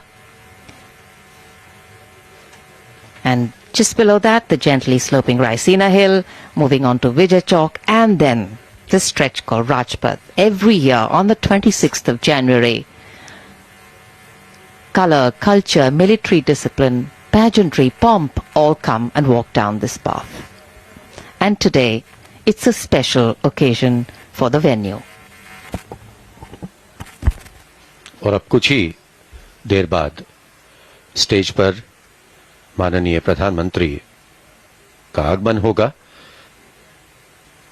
और एक बार फिर हम देख रहे हैं वो कैनोपी जो कई सालों से खाली थी, लेकिन अब यहां भारत माता के सपूत महान नेता सुभाष चंद्र बोस की प्रतिमा, उसका आज अनावरण किया गया है, उसे यहां स्थापित किया गया है। Elegant in its simplicity, harboring under it the statue. ನಮ್ಮ ಜೊತೆಗೆ ನೇರ ಸಂಪರ್ಕದಲ್ಲಿ ಜಾಯ್ನ್ ಆಗಿದ್ರು ಡಾಕ್ಟರ್ ಜಿ.ಬಿ. ಹರೀಶ್, ಲೇಖಕರು. ಮತ್ತೊಮ್ಮೆ ಅವರನ್ನ ಮಾತನಾಡಿಸೋಣ. ಸರ್, ಇದೀಗ ನೀವು ಕೂಡ ಸಾಕಷ್ಟು ವಿಚಾರಗಳನ್ನ ಇಲ್ಲಿ ಪ್ರಸ್ತಾಪ ಮಾಡ್ತಿದ್ರಿ. ಈಗ ಬ್ರಿಟಿಷರ ಕಾಲದ ಹೆಸರುಗಳನ್ನ ಸ್ಟಿಲ್ ನಾವು ಫಾಲೋ ಮಾಡ್ತಾ ಇದೀವಿ, ಅವರ ಗುರುತುಗಳನ್ನ ಕೂಡ ಫಾಲೋ ಮಾಡ್ತಾ ಇದೀವಿ. ಸೊ ಈಗ ಎಲ್ಲೋ ಒಂದ್ ಕಡೆ ಬ್ರಿಟಿಷರ ಕಾಲದ ಹೆಸರು ಗುರುತುಗಳು ಮಾಯವಾಗತ್ತಾ ಅನ್ನುವಂಥದ್ದು ಈಗ ಸಾಕಷ್ಟು ಪ್ರಶ್ನೆಯನ್ನ ಹುಟ್ಟುಹಾಕಿರುವಂಥದ್ದು. ಇದನ್ನ ಯಾವ ರೀತಿ ಸಮರೈಸ್ ಮಾಡ್ತೀರಾ? ಇಲ್ಲ, ಇದು ನಿಧಾನಕ್ಕೆ ನಾನು ಹೇಳಿದ್ನಲ್ಲ, ಯಾವಾಗ ನಾವು ಸ್ವಾತಂತ್ರ್ಯದಿಂದ ಸ್ವರಾಜ್ಯದ ಕಡೆಗೆ ಹೋಗ್ತೀವಿ, ಫ್ರೀಡಮ್ ಮತ್ತು ಸೆಲ್ಫ್ ಗವರ್ನೆನ್ಸ್ ಇವೆರಡು ಬೇರೆ. ಫ್ರೀಡಮ್ ಅಂದ್ರೆ ಹೋರಾಟ ಮಾಡಿ ಯಾರಿಂದನೋ ಬಿಡುಗಡೆಯನ್ನ ಪಡೆದಾಗ ಫ್ರೀಡಮ್ ಆಗುತ್ತೆ. ಸೆಲ್ಫ್ ಗವರ್ನೆನ್ಸ್ ಅಂದ್ರೆ ನಮ್ಮ ಐಡೆಂಟಿಟಿಗಳನ್ನ, ನಮ್ಮ ಕ್ರಮಗಳನ್ನ, ನಮ್ಮ ಪದ್ಧತಿಗಳನ್ನ ನಾವು ತರ್ತಾ ಹೋದಾಗ ಈ ಎಜುಕೇಶನ್ ಅನ್ನು ನಮ್ಮ ರೀತಿ ಮಾಡ್ಕೊಳ್ಳೋದು, ಅಥವಾ ನಮ್ಮ ಮಿಲಿಟರಿಯನ್ನ ನಮ್ಮ ರೀತಿ ನೋಡಿ. ಉದಾಹರಣೆಗೆ ನೇವಿನಲ್ಲಿ ಮೊನ್ನೆ ಅದರ ಫ್ಲಾಗ್ ಅನ್ನು ಚೇಂಜ್ ಮಾಡಿದ್ರು ಈ 4-5 ದಿವಸದ ಹಿಂದೆ. ಅದುವರೆಗೂ ಅದು ಬ್ರಿಟಿಷರ ಒಂದು ಸಿಂಬಲ್ಲೇ ಅದರಲ್ಲಿ ಫ್ಲಾಗ್ ಅಲ್ಲಿ ಇತ್ತು, ಅವ್ರದ್ದೊಂದು ಕ್ರಾಸ್ ಒಂದಿತ್ತು. ಈಗ ಅದನ್ನ ತೆಗೆದು ಅಲ್ಲಿ ರಾಷ್ಟ್ರಧ್ವಜ ಬರೋ ತರ, ನಮ್ಮ ರಾಷ್ಟ್ರಧ್ವಜ ಬರೋ ತರ ಮಾಡ್ಕೊಂಡಿದ್ದಾರೆ. ಸೊ ಅದ್ ಮಾಡಕ್ ನಮ್ಗೆ 75 ವರ್ಷ ತಗೊಳ್ತು. ಮುಂಚೆ ಒಂದ್ಸತಿ ಆಗಿತ್ತು ವಾಜಪೇಯಿ ಅವ್ರ ಸಮಯದಲ್ಲಿ, ಮತ್ತೆ ಮಧ್ಯದಲ್ಲಿ ಅದನ್ನ ತೆಗೆದಿದ್ರು UPA ಬಂದಾಗ, ಈಗ ಮತ್ತೆ ಅದನ್ನ ಮಾಡಿದ್ದಾರೆ. ಅಂದ್ರೆ ಇದೇನು ಅಂದ್ರೆ ನಾನು ಹೇಳ್ದಂತೆ ಇದು ನಮ್ಮನ್ನ ನಾವು ಹೆಚ್ಚು ಅಸರ್ಟ್ ಮಾಡ್ಕೊಳ್ತಾ ಹೋಗೋದು. ನಾವ್ ಯಾರು, ನಾವ್ ಇಂಡಿಯನ್ಸು, ನಮ್ಗೊಂದು ಐಡೆಂಟಿಟಿ ಇದೆ ಅನ್ನೋದನ್ನ. ಆ ರೀತಿ ಅಂದ್ರೆ ಇದನ್ನ ನಾವು ಯಾರ್ದೋ ವಿರುದ್ಧ ಅಂತ ತಿಳ್ಕೊಳಕ್ಕಿಂತ ನಮ್ಮನ್ನ ನಾವು ಸೆಲ್ಫ್ ಡಿಸ್ಕವರಿ ಜಾಸ್ತಿ ಮಾಡ್ಕೊಳ್ತಾ ಹೋಗ್ತಾ ಇದೀವಿ ಅಂತಾನೆ ನಾವು ಇದನ್ನ ಆ ರೀತಿ ನಾನು ಸಮರೈಸ್ ಮಾಡ್ಲಿಕ್ಕೆ ನೋಡ್ತೀನಿ. ಅದರಲ್ಲಿ ನಾವು ನೇತಾಜಿ ಅವ್ರನ್ನ ಒನ್ ಆಫ್ ದಿ ಲೀಡರ್ ಅಂತ ಹೇಳಕ್ ಆಗಲ್ಲ. ಅಂದ್ರೆ ಅವರು ಕೂಡ ಒಬ್ರು ಅವರು ಈ ಯಾವ್ದೋ ಒಂದು ರನ್ನಿಂಗ್ ರೇಸ್ ಅಲ್ಲಿ ಅವರು ಓಡಿದ್ರು ಅಂತ ಹೇಳ್ತೀವಿ, he too ran ಅಂತ. ಹಂಗೆ ಹೇಳಲಿಕ್ಕೆ ಬರುದಿಲ್ಲ, ಯಾಕೆಂದ್ರೆ ಅವಾಗ್ಲೇ ಹೇಳಿದ್ನಲ್ಲ, ಬ್ರಿಟನ್ನಿನ ಸೆಕೆಂಡ್ ವರ್ಲ್ಡ್ ವಾರ್ ಅಲ್ಲಿ ಬ್ರಿಟನ್ ಸೋತ್ ಮೇಲೆ ಬ್ರಿಟನ್ ಗೆದ್ದ ಮೇಲೆ ಸೆಕೆಂಡ್ ವರ್ಲ್ಡ್ ವಾರ್ ಅಲ್ಲಿ ಬ್ರಿಟನ್ನಿನ ಗೆದ್ದ ಪ್ರೈಮ್ ಮಿನಿಸ್ಟರ್ ಚರ್ಚಿಲ್ ರಾಜೀನಾಮೆ ಕೊಡ್ತಾರೆ, ಮತ್ತೆ ಎಲೆಕ್ಷನ್ ನಡೆಯುತ್ತೆ. ಅಲ್ಲಿಯ ಕಾರ್ಮಿಕ ಪಕ್ಷ ಆಡಳಿತಕ್ಕೆ ಬರುತ್ತೆ. ಕಾರ್ಮಿಕ ಪಕ್ಷದ ಕ್ಲೆಮೆಂಟ್ ಅಟ್ಲಿ ಅವರು ಪ್ರಧಾನಮಂತ್ರಿ ಆಗ್ತಾರೆ. ಅವರು ಪಾರ್ಲಿಮೆಂಟ್ ಅಲ್ಲಿ ಭಾರತಕ್ಕೆ ಸ್ವಾತಂತ್ರ್ಯ ಕೊಡ್ಬೇಕು ಅಂತ ಅವ್ರು ಪಾರ್ಲಿಮೆಂಟ್ ಅಲ್ಲಿ ಮಂಡಿಸ್ತಾರೆ. ಅವಾಗ ಚರ್ಚೆ ನಡೆದಾಗ ಅವ್ರು ಹೇಳ್ತಾರೆ, ನಮ್ಮನ್ನ ಇದುವರೆಗೂ ನಮ್ ಜೊತೆ ಇದ್ದಂತಹ ಭಾರತದ ಸೈನಿಕರು ಅವರು ಇನ್ಮುಂದೆ ನಮ್ಗೆ ಅಷ್ಟೇ ನಿಷ್ಠಾವಂತರಾಗಿ ನಡ್ಕೊಳ್ತಾರೆ ಅಂತ ನಾವು ನಂಬಕ್ಕಾಗಲ್ಲ ಅನ್ನೋ ಮಾತು ರೆಕಾರ್ಡ್ ಆಗಿದೆ ಬ್ರಿಟಿಷ್ ಪಾರ್ಲಿಮೆಂಟ್ ಅಲ್ಲಿ. ಇದಕ್ಕೆ ಕಾರಣ ಏನು ಅಂದ್ರೆ ನೇತಾಜಿ ಅವ್ರು ಮಾಡಿದಂತ, ಅವಾಗ್ಲೇ ನಾನು ಹೇಳ್ತಾ ಇದ್ನಲ್ಲ, ನೌಕಾ ಬಂಡಾಯ. ಅದಕ್ಕೆ ಕಾರಣವಾದಂತ ಇಂಡಿಯನ್ ನ್ಯಾಷನಲ್ ಆರ್ಮಿ ಅವರು ಭಾರತದ ಒಳಗಡೆ ಅಸ್ಸಾಂ ಕಡೆಯಿಂದ ಅಥವಾ ಮಣಿಪುರ್ ಕಡೆಯಿಂದ ಅವರು ಭಾರತಕ್ಕೆ ಬರ್ಮಾದಿಂದ ಬಂದಿದ್ದು ಆಕ್ಚುಲಿ. ಅಂಡ್ ಮತ್ತೊಂದ್ ಕಡೆ ಪ್ರಧಾನಿ ನರೇಂದ್ರ ಮೋದಿ ಅವರು ಗುಲಾಮಿ ಮನಸ್ಥಿತಿ ಮುಕ್ತಿಗೆ ನಾಂದಿ ಹಾಡ್ಲಿಕ್ಕೆ ಈ ಮೂಲಕ ಮುಂದಾಗಿರುವಂತದ್ದು, ಇದು ಹೇಗೆ ಸಹಕಾರಿಯಾಗುತ್ತೆ? ಇಲ್ಲ, ಹೇಳಿದ್ನಲ್ಲ, ಈಗ ಒಂದೊಂದಾಗಿ ಇವಾಗ ಏನಾಗಿದೆ ನೋಡಿ, ನೇತಾಜಿಯವರು ಬದುಕಿದಾರ. ನೇತಾಜಿಯವರು 1945 ಆಗಸ್ಟ್ 18ಕ್ಕೆ ಅವರು ಕೊನೆ ಸಲ ವಿಮಾನ ಹತ್ತಾರೆ ಅಲ್ವಾ, ನಾವೆಲ್ಲ ಓದಿರೋದು. ಅವ್ರದ್ದೊಂದು ಫೇಮಸ್ ಫೋಟೋ ಇದೆ, ಒಂದು ವಿಮಾನ ಹತ್ತಾ ಇರೋದು, ಅದು ಇಳಿತಾ ಇರೋದು. ಆದ್ರೆ ಅದಾದ್ಮೇಲೆ ಅವ್ರು ಏನಾದ್ರು ಅಂತ ಅವ್ರ ಬಗ್ಗೆ 2-3 ಕಮಿಟಿಗಳೆಲ್ಲ ಮಾಡಿದ್ರು. ಮೊದಲೆರಡು ಕಮಿಟಿಗಳು ಅವರು ತೀರ್ಕೊಂಡ್ರು ವಿಮಾನ ಅಪಘಾತದಿಂದ. ಆಮೇಲೆ ಜಸ್ಟಿಸ್ ಮನೋಜ್ ಕುಮಾರ್ ಮುಖರ್ಜಿ ಅಂತ ಅವರು ಸುಪ್ರೀಂ ಕೋರ್ಟ್ ನ ಜಸ್ಟಿಸ್ ಅವ್ರ ನೇತೃತ್ವದಲ್ಲಿ ಮಾಡಿದಂತ ಆಯೋಗ ಇಲ್ಲ, ಅವರು ತೀರ್ಕೊಳ್ಳಿಲ್ಲ ವಿಮಾನ ಅಪಘಾತದಲ್ಲಿ ಅಂತ ಅವರು ಅನೇಕ ದಾಖಲೆಗಳನ್ನು ಕೊಟ್ಟರು. ಅನುಧರ್ ಇತ್ಯಾದಿ ಇತಿಹಾಸ ಅಥವಾ ಬೋಸ್ ಎಕ್ಸ್ಪರ್ಟ್ಸ್ ಕೂಡ ಅದೇ ಒಪಿನಿಯನ್ ಅನ್ನ ತುಂಬಾ ಡೀಟೇಲ್ ಆಗಿ ಕೊಟ್ಟಿದ್ದಾರೆ. ಈಗ ಪಾಯಿಂಟ್ ಏನಂದ್ರೆ, ಅವ್ರಿಗೆ ಭಾರತ ರತ್ನ ಕೊಟ್ರು. ಭಾರತ ರತ್ನ ಕೊಟ್ಟಾಗ ಅವಾಗ ಬಂದ ಪ್ರಶ್ನೆ, ಭಾರತ ರತ್ನ ಕೊಡೋದು ನೀವು ತೀರ್ಕೊಂಡ್ಮೇಲೆ ಅಲ್ವಾ, ಭಾರತ ರತ್ನ ತೀರ್ಕೊಂಡ್ಮೇಲೆ ಅಂದ್ಮೇಲೆ ತೀರ್ಕೊಂಡಿದ್ದೀರಾ ಅಂತ ನೀವು ಕನ್ಫರ್ಮ್ ಮಾಡ್ತೀರಾ ಹೇಗೆ ಅಂತ ಕೇಳಿದಾಗ ಒಂದು ಸಾಲಿಡ್ ಆಗಿರೋ ಎವಿಡೆನ್ಸ್ ಸರ್ಕಾರದ ಕಡೆಯಿಂದ ಬರ್ಲಿಲ್ಲ. ಹೀಗಾಗಿ ಬೋಸ್ ಫ್ಯಾಮಿಲಿ ಅವರು ಅದನ್ನ ತೆಗೆದುಕೊಳ್ಳಿಲ್ಲ, ನೇತಾಜಿ ಅವ್ರ ಫ್ಯಾಮಿಲಿ ತೆಗೆದುಕೊಳ್ಳಿಲ್ಲ. ಆಮೇಲೆ ಇಂಡಿಯಾ ಟುಡೇನವರು ಒಂದು ಸ್ಕೂಪ್ ಮಾಡಿದ್ರು. ಆಗ ನಿಮ್ಗೆ ಗೊತ್ತಿರ್ಬೋದು ನಿಮ್ ಜರ್ನಲಿಸಮ್ ಅಲ್ಲಿ, ಇಂಡಿಯಾ ಟುಡೇ ಅವ್ರು ಸ್ಕೂಪ್ ಮಾಡಿ ನೇತಾಜಿ ಅವ್ರ ಫ್ಯಾಮಿಲಿ ಮೇಲೆ ನೆಹರು ಅವರು ಏನು ಹೇಳ್ಬೋದು ಗೂಢಚರಿಕೆ ಮಾಡ್ತಾ ಇದ್ರು ಅನ್ನೋದನ್ನ ಅವರು ಹೈಲೈಟ್ ಮಾಡೋದು. ಬಹಳ ದೊಡ್ಡ ಇಶ್ಯೂ ಆಯ್ತದು. ನೇತಾಜಿ ಅವ್ರು ತೀರ್ಕೊಂಡಿದ್ರೆ ಅವರ ಫ್ಯಾಮಿಲಿ ಬಡಪಾಯಿಗಳು, ಅವರು ಎಲ್ಲರಂತೆ ನಾಗರಿಕರು, ಅವ್ರ ಮೇಲೆ ಯಾಕೆ ಬೇಹುಗಾರಿಕೆ ಮಾಡ್ತಾರೆ? ಏನೋ ಒಂದ್ ಇರ್ಬೇಕಲ್ವಾ ಕಾರಣ. ಸೊ ಈ ರೀತಿ ವಿಷಯಗಳೆಲ್ಲ ಬಂದಾಗ ಇದು ನಾವು ಅನ್ಕೊಂಡಷ್ಟು ಸರಳವಾದ ವಿಷಯ ಅಲ್ಲ ಅಂತ ಹೇಳಿ ನಮ್ಗೆ ಗೊತ್ತಾಗುತ್ತೆ. ಗುಲಾಮಗಿರಿ ಮಾನಸಿಕತೆಯಿಂದ ಹಾಗೆ ಹೋಲ್ಡ್ ಅಲ್ಲಿರಿ. ಈ ಕುರಿತಂತೆ ಮತ್ತಷ್ಟು ಮಾಹಿತಿಯನ್ನು ಕೊಡ್ತೀನಿ ಸ್ಮಾಲ್ ಬ್ರೇಕ್ ನ ಬಳಿಕ.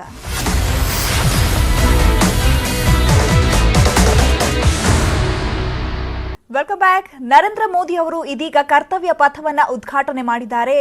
ಈಗ ಜನರನ್ನ ಉದ್ದೇಶಿಸಿ ಸಹ ಭಾಷಣವನ್ನ ಮಾಡಲಿದ್ದಾರೆ. ಇದಕ್ಕೂ ಮುನ್ನ ಈಗ ನೇತಾಜಿ ಪ್ರತಿಮೆಯನ್ನ ಅನಾವರಣ ಮಾಡಿದ್ರು. ಅದರ ಬೆನ್ನಲ್ಲೇ ಇದೀಗ ಕರ್ತವ್ಯ ಪಥವನ್ನ ಉದ್ಘಾಟನೆ ಮಾಡಿದ್ದಾರೆ. मार्गदर्शन में उनकी प्रतिमा की स्थापना, नमन हर भारतीय का। नेताजी की जीवन यात्रा एवं उनकी प्रतिमा के निर्माण की कुछ झलकियां देखते हैं इस ऑडियो विजुअल के माध्यम से। Please sit back and get inspired.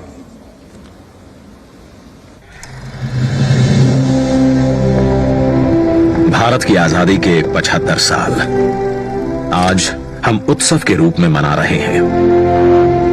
इस बेशकीमती आजादी को पाने में लाखों सेनानियों को प्रेरित किया नेताजी सुभाष चंद्र बोस ने। क्या अमीर क्या गरीब, हर भारतीय के दिल में नेताजी ने ऐसी आग प्रज्वलित की जिसने न केवल भारत को स्वतंत्र किया बल्कि ब्रिटिश साम्राज्य की नींव को ध्वस्त कर दिया। नेताजी ने आजाद हिंद फौज को दुनिया की सबसे शक्तिशाली फौज से लड़ने का साहस दिया।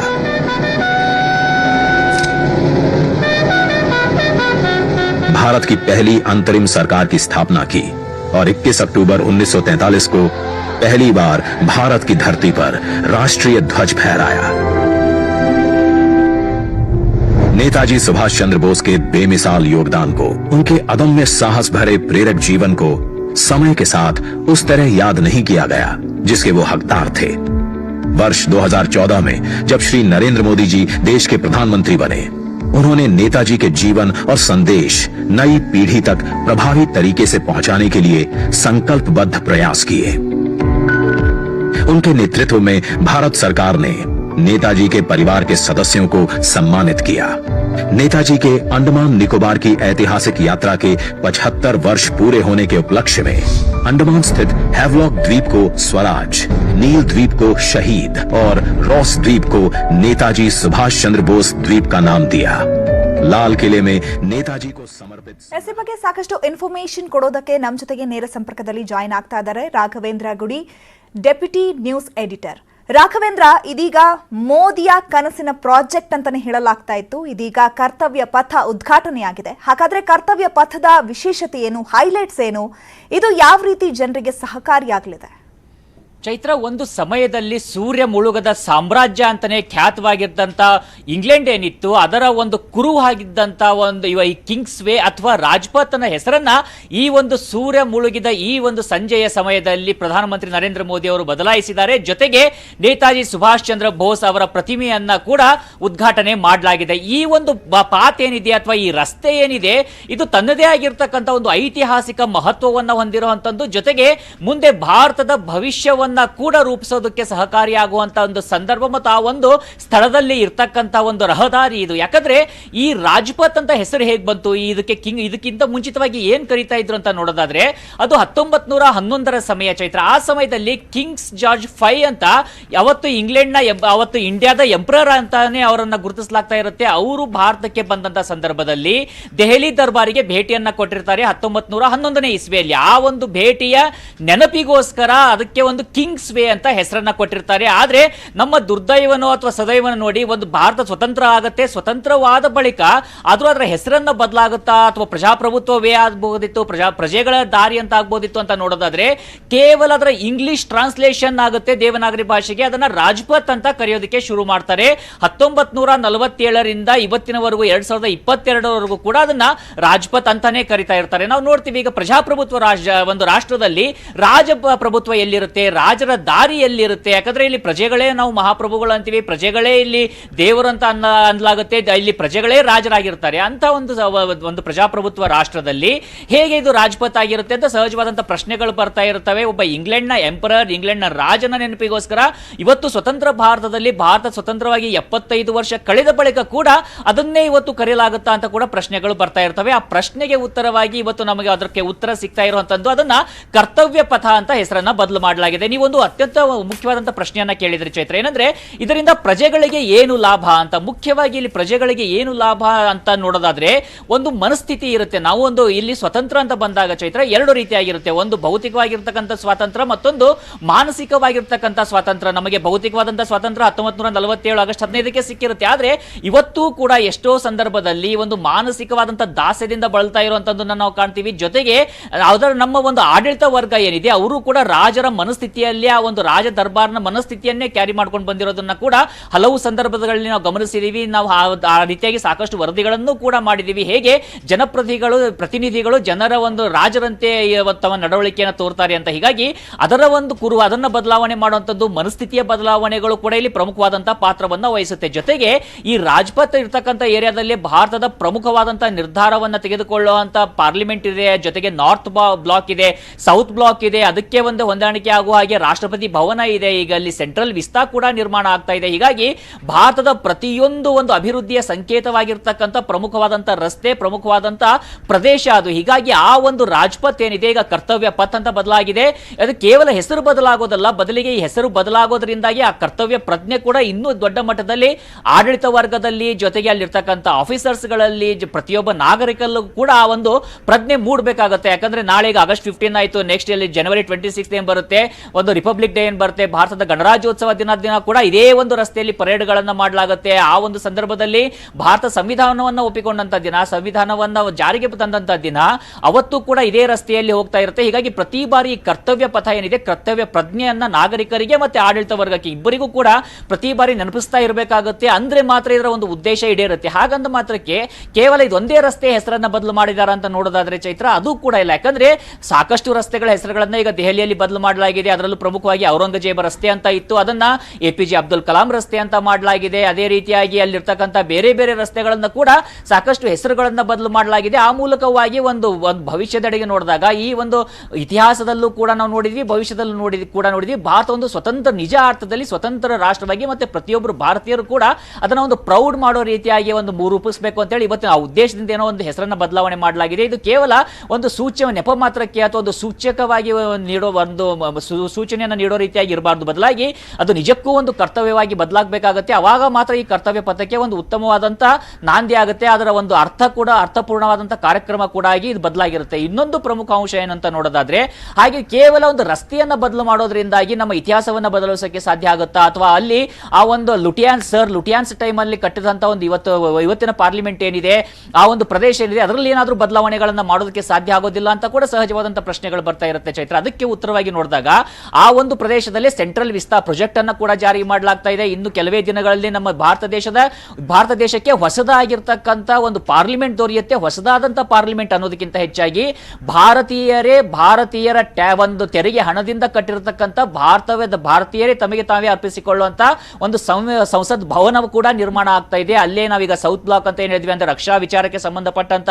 ನಿರ್ಧಾರಗಳನ್ನ ತೆಗೆದುಕೊಳ್ಳುವಂತಂದಿರಬಹುದು. ಅದೇ ರೀತಿಯಾಗಿ ನಾವು ನೋಡಿದಾಗ ಇಲ್ಲಿ ಹಣಕಾಸು ವಿಚಾರಕ್ಕೆ ಸಂಬಂಧಪಟ್ಟ ಹಾಗೆ ನಿರ್ಣಯವನ್ನು ತೆಗೆದುಕೊಳ್ಳುವಂತಂದಿರಬಹುದು. ದೇಶದ ಭದ್ರತೆ, ಆಂತರಿಕ ಭದ್ರತೆಗೆ ಸಂಬಂಧಪಟ್ಟ ಹಾಗೆ ನಿರ್ಣಯಗಳನ್ನು ತೆಗೆದುಕೊಳ್ಳುವಂತ ಪ್ರಮುಖವಾದಂತಹ ಘಟ್ಟಗಳೇನಿದಾವೆ, ಪ್ರಮುಖವಾದಂತಹ ಕಚೇರಿಗಳೇನಿದಾವೆ, ಎಲ್ಲವೂ ಕೂಡ ಈಗ ಸೆಂಟ್ರಲ್ ವಿಸ್ತಾ ಪ್ರಾಜೆಕ್ಟ್ ಏನಿದೆ ಅದರ ಒಂದು ಮುಖ್ಯವಾದಂತಹ ಭಾಗವಾಗಿರುತ್ತೆ. ಹೀಗಾಗಿ ನಿಜಕ್ಕೂ ಕೂಡ ಭಾರತೀಯರಿಗೆ ಇದು ಬೇಕಾಗಿತ್ತು. ಯಾಕಂದ್ರೆ ಭಾರತ ಸ್ವತಂತ್ರವಾಗಿದ್ರು ಇನ್ನು ಬ್ರಿಟಿಷರು ಕಟ್ಟಿದಂತಹ ಒಂದು ಕಟ್ಟಡದಲ್ಲಿಯೇ ಒಂದು ಇವತ್ತಿನೂ ಕೂಡ ಕಾರ್ಯಭಾರವನ್ನ ಮಾಡುವಂತದ್ದು, ಅವರು ಇಟ್ಟಂತ ಹೆಸರುಗಳನ್ನೇ ಕಂಟಿನ್ಯೂ ಮಾಡುವಂತದ್ದು, ಅದು ಕೂಡ ಎಲ್ಲೋ ಒಂದು ಬದಲಾವಣೆಗಳು ಬೇಕಾಗಿತ್ತು.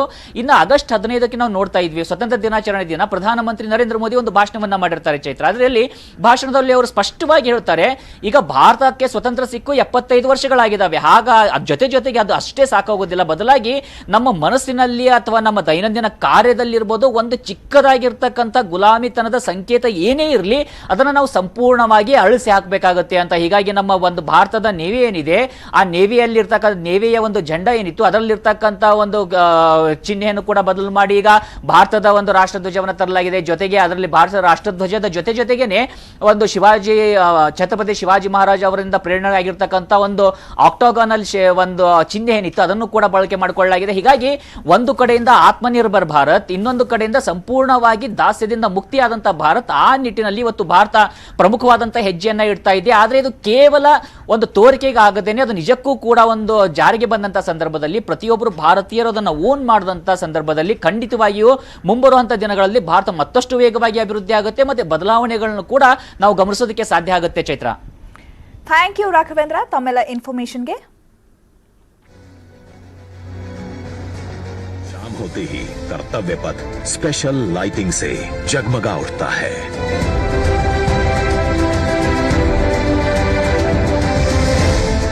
इतिहास के अनमोल पल अपने में समेटे ये कर्तव्य पथ अब नए भारत की नई अंगड़ाई है। प्रधानमंत्री नरेंद्र मोदी का ये विजन भारत के अमृत काल का प्रतिबिंब है।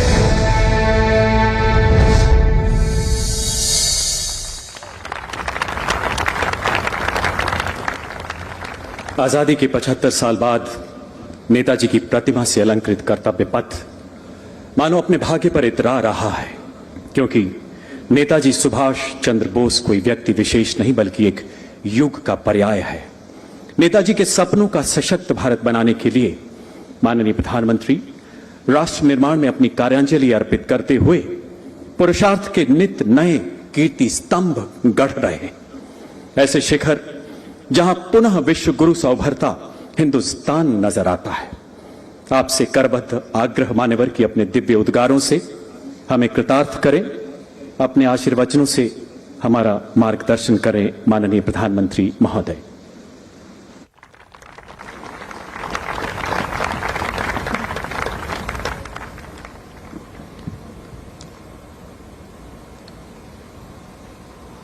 आज के इस ऐतिहासिक कार्यक्रम, इस पर पूरे देश की दृष्टि है।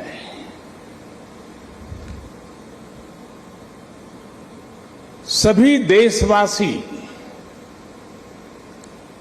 इस समय इस कार्यक्रम से जुड़े हुए हैं। मैं इस ऐतिहासिक क्षण के साक्षी बन रहे सभी देशवासियों का हृदय से स्वागत करता हूं, अभिनंदन करता हूं। इस ऐतिहासिक क्षण में मेरे साथ मंत्रिमंडल के मेरे साथी श्री हरदीप पुरी जी, किशन रेड्डी जी,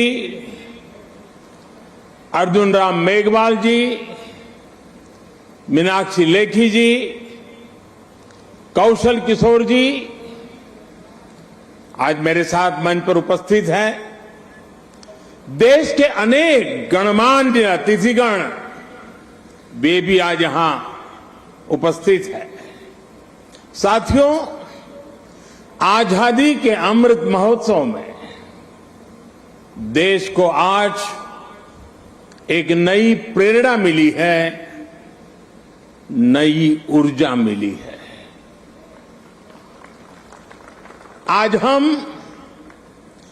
गुजरे हुए कल को छोड़कर आने वाले कल की तस्वीर में नए रंग भर रहे हैं। आज जो हर तरफ ये नई आभा दिख रही है,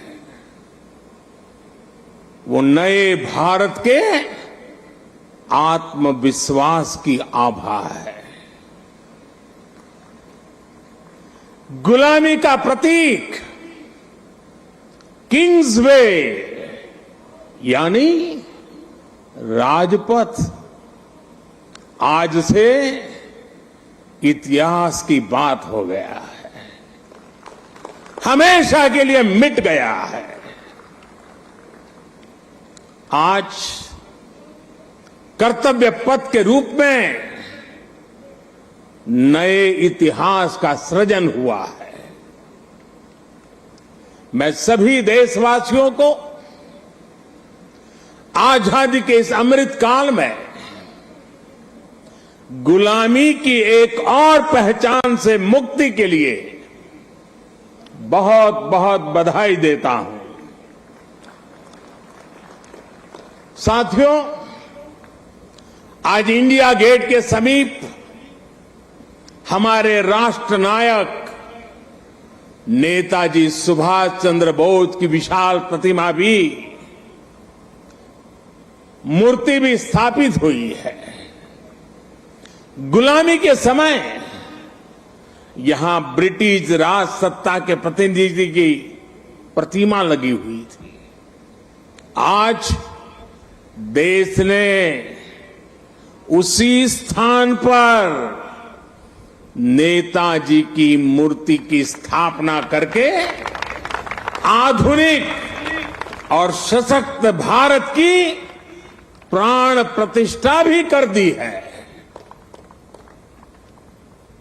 वाकई ये अवसर ऐतिहासिक है, ये अवसर अभूतपूर्व है। हम सभी का सौभाग्य है कि हम आज का ये दिन देख रहे हैं, इसके साक्षी बन रहे हैं। साथियों, सुभाष चंद्र बोस ऐसे महामानव थे जो पद और संसाधनों की चुनौती से परे थे।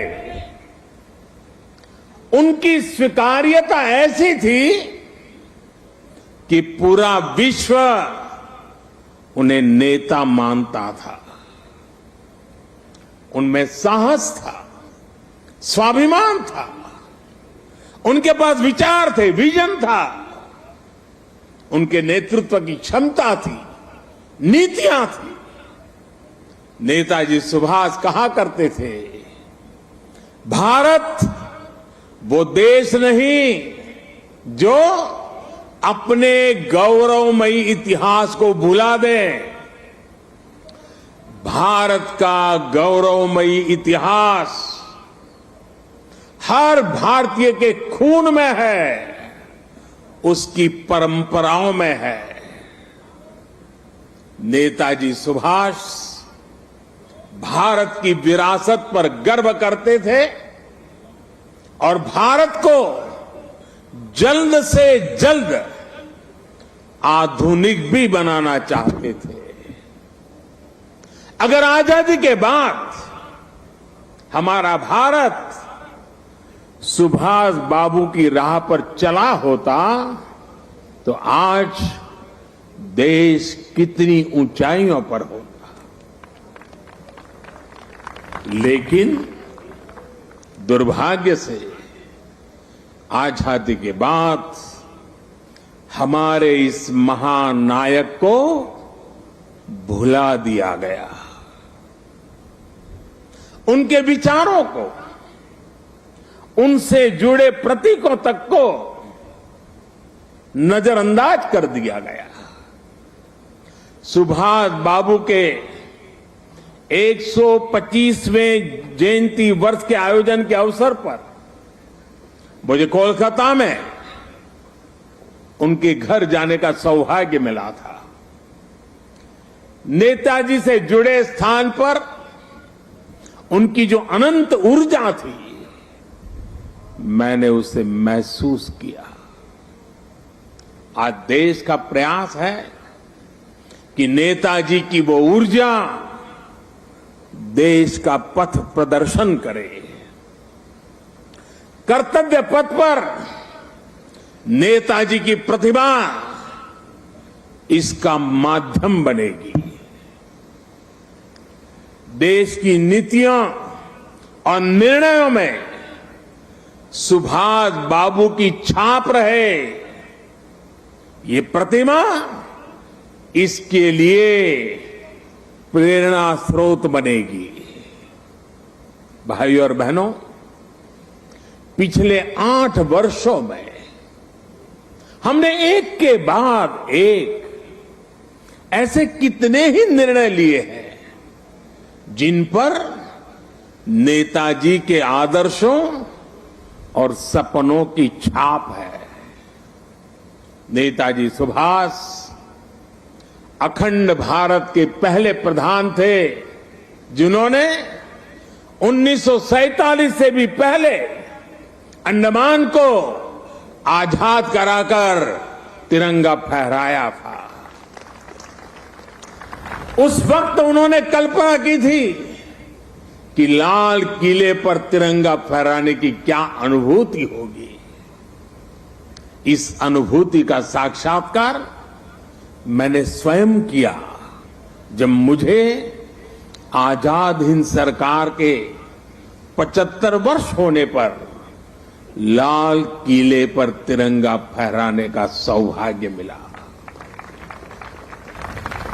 हमारी ही सरकार के प्रयास से लाल किले में नेताजी और आजाद हिंद फौज से जुड़ा म्यूजियम भी बनाया गया है। साथियों, मैं वो दिन भूल नहीं सकता जब 2019 में गणतंत्र दिवस की परेड में आजाद हिंद फौज के सिपाहियों ने भी हिस्सा लिया था। इस सम्मान का उन्हें दशकों से इंतजार था। अंडमान में जिस स्थान पर नेताजी ने तिरंगा फहराया था, मुझे वहां भी जाना था, जाने का अवसर मिला, तिरंगा फहराने का सौभाग्य मिला।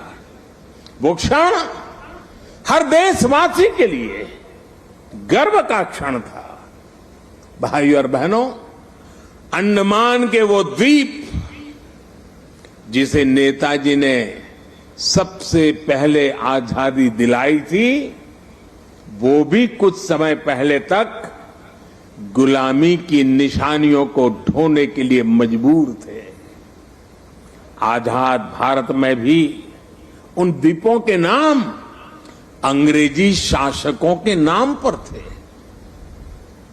हमने गुलामी की उन निशानियों को मिटाकर इन द्वीपों को नेताजी सुभाष से जोड़कर भारतीय नाम दिए, भारतीय पहचान दी।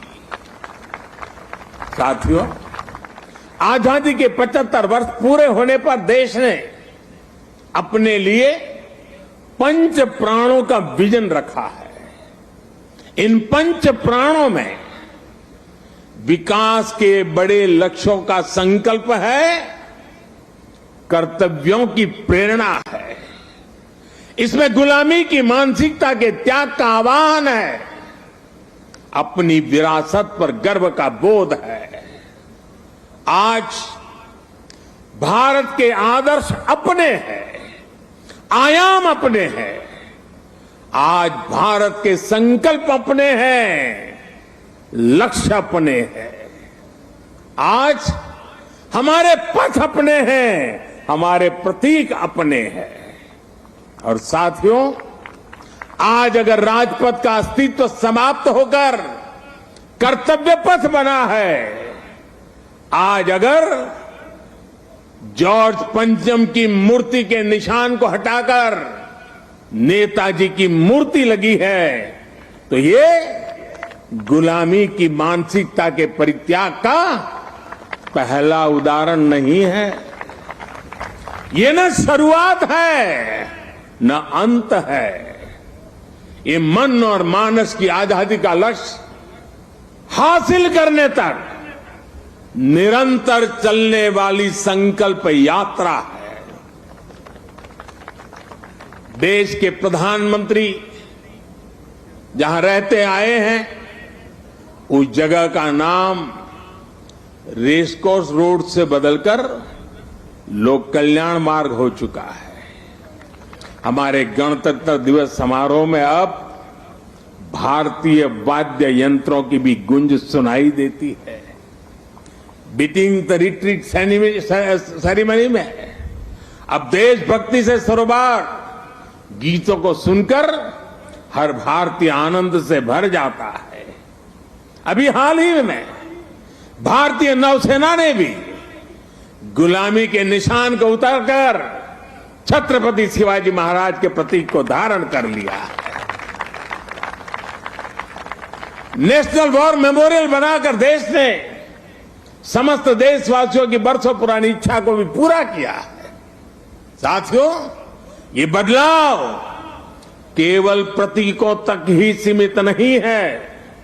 ये बदलाव देश की नीतियों का भी हिस्सा बन चुका है। आज देश अंग्रेजों के जमाने से चले आ रहे सैकड़ों कानूनों को बदल चुका है। भारतीय बजट जो इतने दशकों से ब्रिटिश संसद के समय का अनुसरण कर रहा था, उसका समय और तारीख भी बदल गई है। राष्ट्रीय शिक्षा नीति के जरिए अब विदेशी भाषा की मजबूरी से भी देश के युवाओं को आजाद किया जा रहा है। यानी आज देश का विचार और देश का व्यवहार दोनों गुलामी की मानसिकता से मुक्त हो रहे हैं। ये मुक्ति हमें विकसित भारत के लक्ष्य तक लेकर के जाएगी। साथियों, महाकवि भरतियार ने भारत की महानता को लेकर तमिल भाषा में बहुत ही सुंदर कविता लिखी थी। इस कविता का शीर्षक है पारुकुलई नल्ल नाइंगल भारत नाड़। महाकवि भरतियार की ये कविता हर भारतीय को गर्व से भर देने वाली है। उनकी कविता का अर्थ है, हमारा देश भारत पूरे विश्व में सबसे महान है। ज्ञान में, अध्यात्म में, गरिमा में, अन्नदान में, संगीत में, शाश्वत कविताओं में हमारा देश भारत पूरे विश्व में सबसे महान है। वीरता में, सेनाओं के शौर्य में, करुणा में, दूसरों की सेवा में, जीवन के सत्य को खोजने में, वैज्ञानिक अनुसंधान में हमारा देश भारत पूरे विश्व में सबसे महान है। ये तमिल कवि भरतियार का, उनकी कविता का एक एक शब्द, एक एक भाव को अनुभव कीजिए। साथियों, गुलामी के उस कालखंड में ये पूरे विश्व को भारत की हुंकार थी। ये हमारे स्वतंत्र सेनानियों का आह्वान था। जिस भारत का वर्णन भरतियार ने अपनी कविता में किया है, हमें उस सर्वश्रेष्ठ भारत का निर्माण करके ही रहना है और इसका रास्ता इस कर्तव्य पथ से ही जाता है। साथियों, कर्तव्य पथ केवल ईंट पत्थरों का रास्ता भर नहीं है,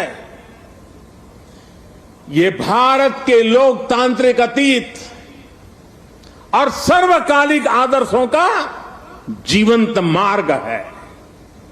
यहां जब देश के लोग आएंगे, वो नेताजी की प्रतिमा, नेशनल वॉर मेमोरियल, ये सब उन्हें कितनी बड़ी प्रेरणा देंगे, उन्हें कर्तव्य बोध से ओतप्रोत करेंगे। इसी स्थान पर देश की सरकार काम कर रही है। आप कल्पना करिए, देश ने जिन्हें जनता की सेवा का दायित्व सौंपा हो, उन्हें राजपथ जनता का सेवक होने का एहसास कैसे कराता?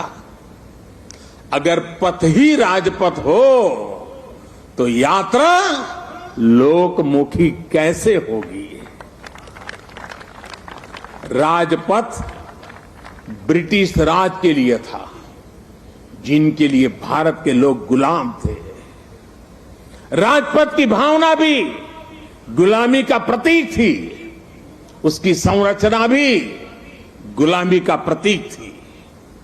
आज इसका आर्किटेक्चर भी बदला है और उसकी आत्मा भी बदली है। अब देश के सांसद, मंत्री, अधिकारी जब इस पथ से गुजरेंगे तो उन्हें कर्तव्य पथ से देश के प्रति कर्तव्यों का बोध होगा। उसके लिए नई ऊर्जा मिलेगी, प्रेरणा मिलेगी।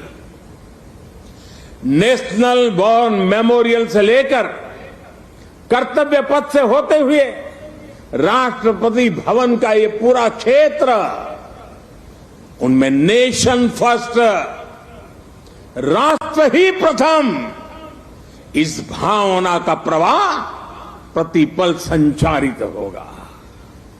साथियों, आज के इस अवसर पर मैं अपने उन श्रमिक साथियों का विशेष आभार व्यक्त करना चाहता हूं, जिन्होंने कर्तव्य पथ को केवल बनाया ही नहीं है, बल्कि अपने श्रम की पराकाष्ठा से देश को कर्तव्य पथ दिखाया भी है।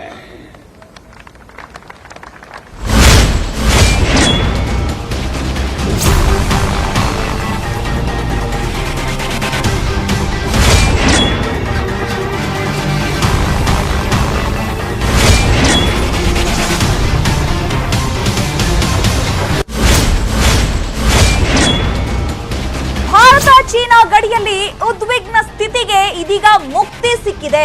LACಯಲ್ಲಿ ಸೇನಾ ಪಡೆಗಳನ್ನ ಹಿಂಪಡೆಯೋದಕ್ಕೆ ಒಪ್ಪಿಗೆಯನ್ನ ಸೂಚಿಸಲಾಗಿದೆ. ಮಿಲಿಟರಿ ಅಧಿಕಾರಿಗಳ ಮಾತುಕತೆಯಲ್ಲಿ ಒಮ್ಮತದ ನಿರ್ಧಾರವನ್ನ ಕೈಗೊಳ್ಳಲಾಗಿದೆ.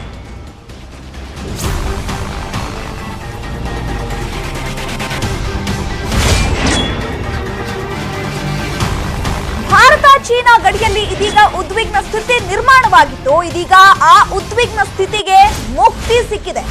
LACಯಲ್ಲಿ ಸೇನಾ ಪಡೆಗಳನ್ನ ಹಿಂಪಡೆಯೋದಕ್ಕೆ ಮಿಲಿಟರಿ ಒಪ್ಪಿಗೆಯನ್ನ ಸೂಚಿಸಿದೆ. ಅಧಿಕಾರಿಗಳ ಮಾತುಕತೆಯಲ್ಲಿ ಇದೀಗ ಒಮ್ಮತದ ನಿರ್ಧಾರವನ್ನ ಕೈಗೊಳ್ಳಲಾಗಿದೆ. 16ನೇ ಸುತ್ತಿನ ಮಾತುಕತೆಯಲ್ಲಿ ಒಮ್ಮತದ ನಿರ್ಧಾರಕ್ಕೆ ಬರಲಾಗಿದೆ. ಜಂಟಿ ಹೇಳಿಕೆ ಬಿಡುಗಡೆ ಮಾಡಿದೆ ಚೀನಾ ಮತ್ತು ಭಾರತ. ಯಾವ ರೀತಿಯಾಗಿ ಉದ್ವಿಗ್ನ ಪರಿಸ್ಥಿತಿ ಅಲ್ಲಿ ನಿರ್ಮಾಣವಾಗಿತ್ತು ಅನ್ನೋದು ಕೂಡ ಎಲ್ರಿಗೂ ಗೊತ್ತಿರುವಂತಹ ವಿಚಾರ. ಈಗ ಭಾರತ ಚೀನಾ ಗಡಿಯಲ್ಲಿ ಉದ್ವಿಗ್ನ ಸ್ಥಿತಿಗೆ ಈಗ ಮುಕ್ತಿ ಸಿಕ್ಕಂತಾಗಿದೆ. LACಯಲ್ಲಿ ಸೇನಾ ಪಡೆಗಳನ್ನ ಹಿಂಪಡೆಯೋದಕ್ಕೆ ಮಿಲಿಟರಿ ಒಪ್ಪಿಗೆಯನ್ನ ಸೂಚಿಸಿದೆ. ಅಧಿಕಾರಿಗಳ ಮಾತುಕತೆಯಲ್ಲಿ ಒಮ್ಮತದ ನಿರ್ಧಾರಕ್ಕೆ ಬರಲಾಗಿದೆ.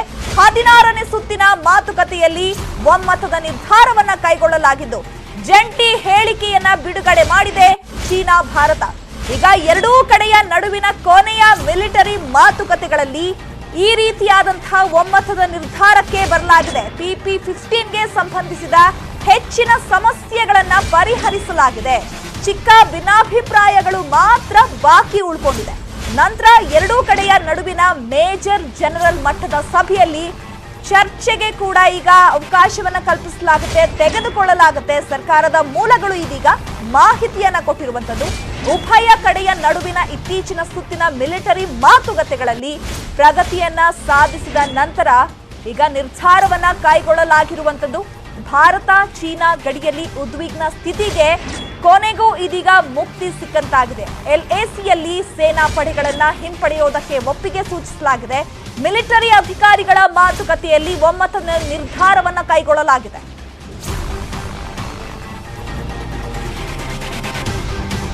ಈ ಬಗ್ಗೆ ಮತ್ತಷ್ಟು ಮಾಹಿತಿಯನ್ನ ಕೊಡ್ತಾರೆ ನಮ್ಮ ಡೆಪ್ಯೂಟಿ ನ್ಯೂಸ್ ಎಡಿಟರ್ ರಾಘವೇಂದ್ರ ಗುಡಿ. ಇದೀಗ ಇಷ್ಟು ದಿನಗಳು ಕೂಡ ಚೀನಾ ಮತ್ತು ಭಾರತದ ಗಡಿಯಲ್ಲಿ ಉದ್ವಿಗ್ನ ವಾತಾವರಣ ನಿರ್ಮಾಣವಾಗಿತ್ತು. ಕೊನೆಗೂ ಕೂಡ ಇದಕ್ಕೆ ಮುಕ್ತಿ ಸಿಕ್ಕಂತಾಗಿದೆ. ಹಾಗಾದ್ರೆ ಯಾವ ರೀತಿಯಾಗಿ ಒಮ್ಮತದ ನಿರ್ಧಾರಕ್ಕೆ ಬರಲಾಗಿದೆ ಈ ವಿಚಾರಕ್ಕೆ ಸಂಬಂಧಪಟ್ಟಂತೆ? ಚೈತ್ರ, ಭಾರತ ಮತ್ತು ಚೈನಾಕ್ಕೆ ಸಂಬಂಧಪಟ್ಟ ಹಾಗೆ ಇದು ಅತ್ಯಂತ ಮುಖ್ಯವಾಗಿರ್ತಕ್ಕಂಥ ಮತ್ತೆ ಅತ್ಯಂತ ಸಿಗ್ನಿಫಿಕೆಂಟ್ ಆಗಿರ್ತಕ್ಕಂಥ ಒಂದು ಬೆಳವಣಿಗೆ. ಕಾರಣ ಏನು ಅಂತ ನೋಡೋದಾದ್ರೆ, ಈ ಗೋಗ್ರಾ ಹಾಟ್ ಸ್ಪ್ರಿಂಗ್ಸ್ ಅಂತ ಏರಿಯಾ ಏನಿತ್ತು, ಅದರಲ್ಲೂ ಲಡಾಖ್ನ ಮುಂದುವರಿದ ಭಾಗವಾಗಿ ಇದ್ದಂತ ಈ ಒಂದು ಗೋಗ್ರಾ ಹಾಟ್ ಸ್ಪ್ರಿಂಗ್ಸ್ ಏರಿಯಾದಲ್ಲಿ, ಅದನ್ನ ನಾವು ಪೆಟ್ರೋಲಿಂಗ್ ಪಾಯಿಂಟ್ 15 ಅಂತ ಕರಿತಾ ಇದ್ವಿ. ಆ ಒಂದು ಪ್ರದೇಶದಲ್ಲಿ ಎರಡೂ ಸೇನೆಗಳು ಹಿಂದೆ ಸರಿಯೋದಕ್ಕೆ ಒಪ್ಪಿಕೊಂಡಿದ್ದಾವೆ. ಈ ಮೂಲಕವಾಗಿ ನಾವು ಗಮನಿಸೋದಾದ್ರೆ ಒಂದು ರೀತಿಯಿಂದ ಪರೋಕ್ಷವಾಗಿ ಚೀನಾ ಸೋಲನ್ನ ಒಪ್ಪಿಕೊಂಡಿದೆ. ಇದು ಅತ್ಯಂತ ಪ್ರಮುಖವಾಗಿರ್ತಕ್ಕಂಥ ಅಂಶ. ಇಲ್ಲಿ ಡ್ರ್ಯಾಗನ್ ಏನಿದೆ, ಡ್ರ್ಯಾಗನ್ ತನ್ನ ಬೆಂಕಿ ಉಗುಳೋದನ್ನ ಕಡಿಮೆ ಮಾಡಿದೆ, ಜೊತೆಗೆ ಸೋಲನ್ನ ಒಪ್ಪಿಕೊಂಡಂತ ಒಂದು ಪರೋಕ್ಷವಾಗಿ ಸೋಲನ್ನ ಒಪ್ಪಿಕೊಂಡಿದೆ ಅಂತ ಸ್ಪಷ್ಟವಾಗಿ ಹೇಳ್ಬಹುದು. ಕಾರಣ ಯಾಕೆ ಅಂತ ನೋಡೋದಾದ್ರೆ, ಇದನ್ನ ನಾವು ಸೋಲು ಅಥವಾ ಗೆಲುವು ಅಂತ ಯಾಕೆ ಪರಿಗಣಿಸಬೇಕಾಗುತ್ತೆ? ಯಾಕಂದ್ರೆ ಎರಡೂ ಸೇನೆಗಳು ಹಿಂದೆ ಸರಿಯೋದಕ್ಕೆ ಒಪ್ಪಿಕೊಂಡಂತ ಈ ಸಂದರ್ಭದಲ್ಲಿ ಅದು ಹೇಗೆ ಚೀನಾದ ಸೋಲಾಗುತ್ತೆ ಅಂತ ಕೂಡ ಒಂದು ಸಹಜವಾದಂತ ಪ್ರಶ್ನೆ ಎಲ್ಲರ ಮನಸ್ಸಿನಲ್ಲಿ ಮೂಡುತ್ತೆ. ಅದಕ್ಕೆ ಉತ್ತರವಾಗಿ ನಾವು ಗಮನವನ್ನ ನೀಡೋದಾದ್ರೆ, ಅದಕ್ಕೆ ಉತ್ತರವಾಗಿ ನಾವು ಗಮನವನ್ನ ಹರಿಸೋದಾದ್ರೆ, ನಾವು ಪ್ರಮುಖವಾಗಿ ನೋಡಿದಾಗ ಚೈತ್ರ ಏನಾಗ್ತಾ ಇದೆ ಅಂತ ಇಲ್ಲಿ, ಯಾಕಂದ್ರೆ ಆ ಒಂದು ಪ್ರದೇಶದಲ್ಲಿ ಮೊದಲು ಬಂದಿದ್ದೇ ಚೈನಾದವರು. ಭಾರತ ಅಲ್ಲಿ ಹೋಗ್ತಾ ಇರ್ಲಿಲ್ಲ. ಭಾರತ ಅದನ್ನ ಒಂದು ಬಫರ್ ಝೋನ್ ಆಗಿ ಪರಿಗಣನೆಗೆ ತೆಗೆದುಕೊಂಡಿತ್ತು, ಅಲ್ಲಿ ಹೆಚ್ಚಾಗಿ ಹೋಗ್ತಾ ಇರ್ಲಿಲ್ಲ. ಆದ್ರೆ ಅಲ್ಲಿ ಯಾವಾಗ ಚೈನಾದವರು ಕೂಡ ಬಂದ್ರು, ಅವರನ್ನ ಹಿಮ್ಮೆಟ್ಟಿಸುವಂತಕ್ಕೆ ಭಾರತದ ಸೇನೆಯಲ್ಲಿ ನಿಯೋಜನೆ ಆಗುತ್ತೆ. ಭಾರತ ಎಲ್ಲ ರೀತಿಯಾದಂತಹ ಪ್ರಯತ್ನವನ್ನ ಮಾಡುತ್ತೆ.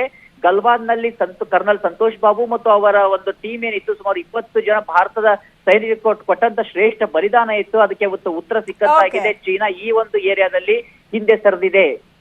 ಓಕೆ, ಧನ್ಯವಾದಗಳು ರಾಘವೇಂದ್ರ ತಮ್ಮೆಲ್ಲ ಮಾಹಿತಿಗಾಗಿ. ಇವಿಷ್ಟು ಈ ಹೊತ್ತಿನ ಪ್ರಮುಖ ಸುದ್ದಿ. ನೋಡ್ತಾ ಇರಿ ನ್ಯೂಸ್ 18 ಕನ್ನಡ. ಜಾಲ ನಮ್ಮದು, ಬಲ ನಿಮ್ಮದು.